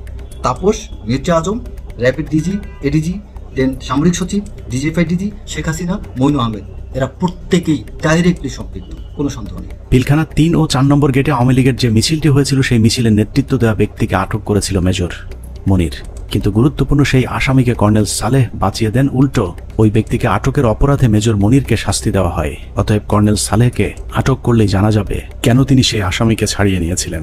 ওই ছেলেটাকে যখন আমি আপনার অ্যারেস্ট করে নিয়ে আসছি, তো প্রতিমধ্যেই আমি একটা কাজ করেছিলাম, স্বাভাবিক কারণে আমি তখন কথাবার্তা বলতে থাকি, জিজ্ঞাসাবাদ করতে থাকি। তো আমি তখন তাকে একটা তাৎক্ষণিক জিজ্ঞাসাবাদ করেছিলাম যে তোমাকে কি আদেশ দিয়েছিল মিছিল করার জন্য? তো ছেলেটা খুব স্বাভাবিকভাবে বললো যে আমাকে তো ভাই বলছে। ভাই মানে কোন ভাই? বললো যে তারপর ভাই আমার বলছে যে তুমি একটা মিছিল নিয়ে ঢুকবা। তো আমি তো সেই ওনার কথা অনুযায়ী তো কথা বলতে পারি না, বলছে তো আমাকে করতে হয়। তো আমি তখন একটা মিছিল নিয়ে ঢুকলাম, কিন্তু মিছিল নিয়ে ঢুকে যখন আমি বের হয়ে যাই, তো তখন ওই মিছিলের সাথে দেখলাম আমাদের যুবলীগের অনেক ছেলে পেলে, আমাদের এলাকার নেতাকর্মী তখন আমার মিছিলের সাথে বের হয়ে আসে। পিলখানার লগবুক অনুযায়ী ঘটনার দিন সকাল 6:30 পিলখানার ভেতরে প্রবেশ করেন এবং 7টায় বেরিয়ে আসেন তৎকালীন শিল্পমন্ত্রী দিলীপ বড়ুয়া। আধা ঘন্টার সময় তিনি কাদের সাথে কি কথা বলেছেন সেটা বের করতে হবে। আওয়ামী লীগের সাবেক আরেক এমপি মুস্তাক আহমেদ রুহির সরাসরি হত্যাকাণ্ডে জড়িত থাকার প্রমাণ পেয়েছিল সেনাবাহিনীর ওই তদন্তকারী দলটি, যে কারণে তাকে উত্তরা থেকে গ্রেফতার করেছিলেন র্যাব 1-এর সিও মেজর মনির। কিন্তু আটকের কয়েক ঘন্টার মধ্যেই তাকে ছাড়তে বাধ্য করা হয়। আওয়ামী লীগের আরো ডজনখানেক মন্ত্রী প্রতিমন্ত্রীর নাম জিজ্ঞাসাবাদের তালিকায় ছিল, কিন্তু তাদের বিরুদ্ধে পরবর্তীতে কোনো ব্যবস্থা নেওয়া হয়নি। এর মধ্যে সাবেক স্বরাষ্ট্র প্রতিমন্ত্রী সোহেল তাজ ছিলেন অন্যতম সন্দেহভাজন পরিকল্পনাকারী, যিনি পর্দার আড়ালে থেকে ঠান্ডা মাথায় ভারতীয় গোয়েন্দা সংস্থার সাথে যুক্ত হয়েছিলেন। সেনাবাহিনী সূত্র জানিয়েছে, সোহেল তাজ পিলখানা হত্যাকাণ্ডের আগে বিদেশে যাবার কথা বললেও সে ঢাকা বিমানবন্দর থেকে সিলেটে গিয়ে সেখান থেকে আবারও হেলিকপ্টারে ঢাকায় ফেরত আসেন। পিলখানার ঘটনায় ভারতের সাথে যোগাযোগ রক্ষায় গুরুত্বপূর্ণ ভূমিকা পালন করেছেন সোহেল তাজ। তদন্ত কমিটি সোহেল তাজের পাসপোর্ট চেক করলেই প্রমাণ হয়ে যাবে তিনি আদৌ ওই সময়টাতে দেশের বাইরে অবস্থান করেছিলেন কিনা। পিলখানা হত্যাকাণ্ডের মতো এত ভয়ঙ্কর একটি সরকারি পরিকল্পনার সময় সোহেল তাজ কোথায় ছিলেন, তার ভূমিকাই বা কি ছিল তা পরিষ্কার হওয়া প্রয়োজন। বলা হয়ে থাকে সোহেল তাজ ঠিক ঘটনার আগে দেশের বাইরে অবস্থান করছিলেন। যদি সেটাও হয়ে থাকে, তাহলে তিনি হঠাৎ করে কেন দেশের বাইরে চলে গেলেন? হত্যাকাণ্ডের এই পরিকল্পনা তিনি দেশবাসীকে না জানিয়ে কেন আত্মগোপনে ছিলেন, সেটাও খতিয়ে দেখা প্রয়োজন। রাজনৈতিক সম্পৃক্ততাটা স্পষ্ট হয়ে যায় আস্তে আস্তে।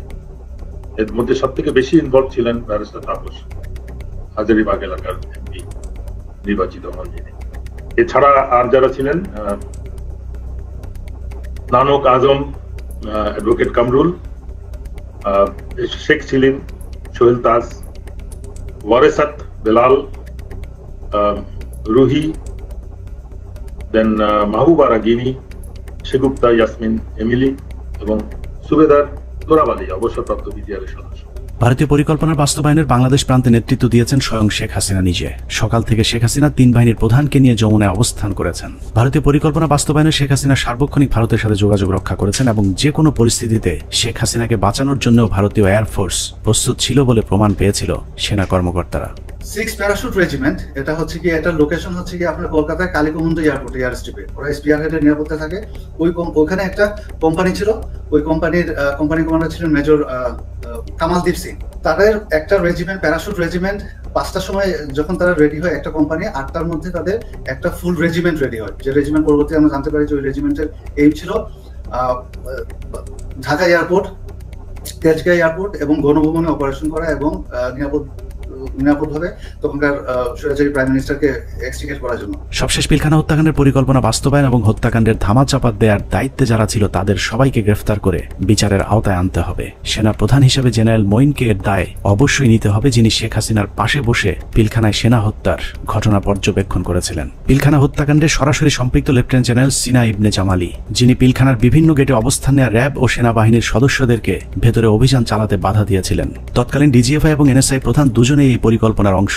বিশেষ করে ডিজিএফআই এর তৎকালীন মহাপরিচালক মেজর জেনারেল মোল্লা ফজলে আকবর হত্যাকাণ্ডের পর খুনিদের পিলখানা থেকে বের করে দেওয়ার বিষয়টি সেনাবাহিনীর চোখের সামনেই ঘটেছে। খুব নাটকীয়ভাবে বিডিআর এর ভেতরে বিভিন্ন ইলেকট্রিসিটি লাইন কেটে দিয়ে গেট খুলে দেওয়া হয় ইচ্ছা করে, যাতে সৈনিকরা পালিয়ে যেতে পারেন। তো সেই সময় আমি বলেছিলাম যে র্যাবের এক অফিসার ক্যাপ্টেন আশিক স্যার, যিনি ইঞ্জিনিয়ার্সে আমাদের সাথে ছিলেন, ক্যাপ্টেন আশিক স্যার আবার আমার সাথে 8 ইঞ্জিনিয়ার্সে চাকরি করেছিলেন রংপুর কেন্দ্রমঠে। এরপর ওনার র্যাবে পোস্টিং পেয়ে, কিন্তু আমি স্যারকে চিনতাম। স্যার কিছু সৈনিককে যখন পালিয়ে যাচ্ছে উনি না বুঝে ওদেরকে ধরে নিয়ে আসেন পিকআপে করে, র্যাবের পিকআপে করে আমাদের আবাহনী মাঠে আসেন। তো ওইখানে কিছু মানে ওই সময় একদম ফার্স্ট হ্যান্ড ওদের মুখ থেকে তো আমরা কিছু সাক্ষী কথাবার্তা শুনে ফেলতে পারি। এই ভয়ে মানে আমি ধারণা করি যে ওখানে আমার মনে আছে যে অনেক অফিসাররা, অনেক সৈনিকরা আমরা দাঁড়িয়ে আছি, ওর মধ্যে স্যার আসলেন পিকআপে করে তাদেরকে নিয়ে। তখন ওই অন্ধকারের ভেতরে এদিকে তো আমরা খুব অস্থির, প্রচন্ড মানে সবাই ইমোশনাল, কি হচ্ছে ভিতরে এগুলো নিয়ে যখন আমরা চিন্তা করছি বা কথা বলছি, সেই সময় দুজন সিনিয়র অফিসার ওনার দুইটা ক্যাম্প স্টুল নিয়ে এক জায়গায় বসায় এবং ওনাদেরকে দেখে খুবই মানে শান্তই মনে হচ্ছে, খুব একটা যে ওনারা চিন্তিত বা পাইচারি করছেন এরকম না। তা আমি আবার আমার পরিচিত আরেক সিনিয়র স্যারকে বললাম যে স্যার এই স্যার দুজন কারা, যে একটু দূরে বসে, বোঝা যায় যে অনেক সিনিয়র, মানে আমাদের সিনিয়র লেভেলের কেউ হবেন, মেজর জেনারেল বা তার উপরে। উনি বললেন যে ওই যে ডান পাশে যাকে দেখতেছো উনি হচ্ছে ডিজিএফআই, আর ওই পাশে যে দেখতেছো বাম পাশে উনি ডিজিএনএসএল। এবং ডিজিএফআই যাকে বলেন উনি তখন উঠে এসে ইয়েকে বকাঝকা করেন ক্যাপ্টেন আশিক স্যারকে যে তুমি কার পারমিশনে দেখে ধরে নিয়ে আসছো। পিলখানার বাইরে থেকে নির্বিঘ্ন হত্যাকাণ্ড চালাতে সহায়তা করেছেন ডিজিএফআই এর মামুন খালেদ, ব্রিগেডিয়ার জেনারেল ইমরুল কায়েস এবং কর্নেল সালেহ। সকলেই মাঠে থেকে পিলখানা হত্যাকাণ্ডের পরিকল্পনা বাস্তবায়ন করেছেন। ভেতরে লুকিয়ে থাকা বিভিন্ন কর্মকর্তাদের ফোন লোকেশন খুনিদেরকে দেওয়ার দায়িত্ব তারাই পালন করেছিলেন। 25 তারিখ রাতে 12টার দিকে হবে, আমি তখন মাঠে বসা, আমি ব্রিগেডিয়ার জেনারেল হাকিম, ইমরুল কায়েস ডাইরেক্টর সিটিআইবি, উনি তখন মাঠে আসছিলেন। তো উনি মাঠে এসে বলল যে তোমাদের জানার মতো যদি কেউ থাকে, যে ভিতরে থাকে, তোমাদের কাছে কোনো ফোন আসে, তাহলে সেটা আমাদেরকে জানাও, কারা কারা কিভাবে কি আসে, তো সেটা আমরা জানিয়ে দিব। 44 রাইফেলস ব্যাটালিয়নের অধিনায়ক লেফটেন্যান্ট কর্নেল শামস পিলখানার ভেতরে থেকে মূল নেতৃত্ব দিয়েছেন। মূলত 44 নম্বর ব্যাটালিয়ন পুরো বিদ্রোহের নেতৃত্ব দিয়েছিল, যে কারণে পিলখানা হত্যাকাণ্ডে 44 রাইফেলস ব্যাটালিয়নের কোনো সেনা কর্মকর্তা ওই দিন মারা যায়নি। নিরীহ সিপাহীদেরকে মিথ্যা স্বপ্ন দেখিয়ে বিদ্রোহে অংশ নিতে উদ্বুদ্ধ করা লেফটেন্যান্ট জেনারেল শামস পিলখানা থেকে বাইরে এসেই শেখ হাসিনাকে ধন্যবাদ জানিয়েছিলেন, অথচ ভেতরে তখন 57 সেনা কর্মকর্তার বিকৃত লাশ পড়েছিল। পিলখানা হত্যাকাণ্ডের পুরস্কার হিসেবে লেফটেন্যান্ট কর্নেল শামসকে পরবর্তীতে সেনাবাহিনীর গুরুত্বপূর্ণ পদে পদায়ন করা হয়েছিল, যা অত্যন্ত রহস্যজনক। যে মাননীয় প্রধানমন্ত্রী অ্যাড্রেসটা আসলে সেখানে এদের অস্ত্র জমা দেওয়ার ক্ষেত্রে একটা টনিক হিসেবে কাজ করেছে। আমি মাননীয় প্রধানমন্ত্রীকে আসলে ধন্যবাদ জানাবো। আমাদের হাতে আসা তথ্য বলছে 2009 সালের 25শে ফেব্রুয়ারি পিলখানার দরবার শুরুর ঘণ্টা তিনেক আগে সকাল 6টায় হঠাৎ করে বিডিআরের কেন্দ্রীয় কোতের দায়িত্ব পরিবর্তন করে মেজর রিয়াজকে দেওয়া হয়েছিল, যার বিরুদ্ধে পিলখানা হত্যাকাণ্ডে সম্পৃক্ত থাকার সুনির্দিষ্ট প্রমাণ পেয়েছিল তৎকালীন তদন্তকারী সেনা কর্মকর্তারা। তাকে দ্রুত গ্রেফতার করলে গুরুত্বপূর্ণ তথ্য পাওয়া যাবে। পিলখানা হত্যাকাণ্ডের 2 দিন পর ব্রিগেডিয়ার জেনারেল মইনুল ইসলামকে মেজর জেনারেল পদোন্নতি দিয়ে বিডিআরের ডিজি বানানো হয়েছিল। ডিজি হয়েই হত্যাকাণ্ডের সব আলামত নষ্টের পুরো দায়িত্ব পালন করেছিল মেজর জেনারেল মইনুল ইসলাম। পিলখানা হত্যাকাণ্ড বাস্তবায়ন তদন্তে বাধা জিজ্ঞাসাবাদের নামে সৈনিক এবং সেনাবাহিনীর কর্মকর্তাদের নির্যাতনের দায়িত্ব পালন করেছে এমন আরও কয়েকজনের তালিকা আমাদের হাতে এসেছে। এদের মধ্যে র্যাব 2 এর তৎকালীন CEO lieutenant colonel Salauddin Bir Protik, brigadier general Moazzem, brigadier Saidur Rahman, brigadier Mukim, colonel Imran Ibne Rouf, lieutenant colonel Sharafat, যারা 57 সেনা কর্মকর্তা হত্যার আসল রহস্য ধামাচাপা দিতে সেনাবাহিনীর 96 জন এবং বিডিআরের অসংখ্য পরিবারের উপর চরম জুলুম নির্যাতন চালিয়েছেন। 16 বছরে বিডিআরের এরকম অনেক পরিবার আছে যারা পেট বাঁচাতে রাস্তায় ভিক্ষা করতে নেমেছে। আমাদের অনুসন্ধানে কোনো অপরাধীকে বাঁচাতে চাইনি কিংবা নির্দোষীকে ফাঁসাতেও চাইনি। আমরা আসলেই একটা সুষ্ঠু তদন্ত সাপেক্ষে বিচার চাই, যেই বিচারে শুধুই বিডিআর নয়, সব খুনিদের বিচার হবে। নিরীহ বিডিআরদেরকে দ্রুত মুক্তি দেওয়া হবে এবং যারা নিরপরাধ ছিল তাদেরকে আবারও চাকরি সহ সকল সুযোগ সুবিধা ফেরত দিতে হবে। আল্লাহ হাফেজ। দর্শক শ্রোতা, এই বিষয়ে আপনার মতামত থাকলে লিখতে পারেন কমেন্ট বক্সে আপনার গুরুত্বপূর্ণ মতামত। আজকে এই পর্যন্তই। আল্লাহ হাফেজ।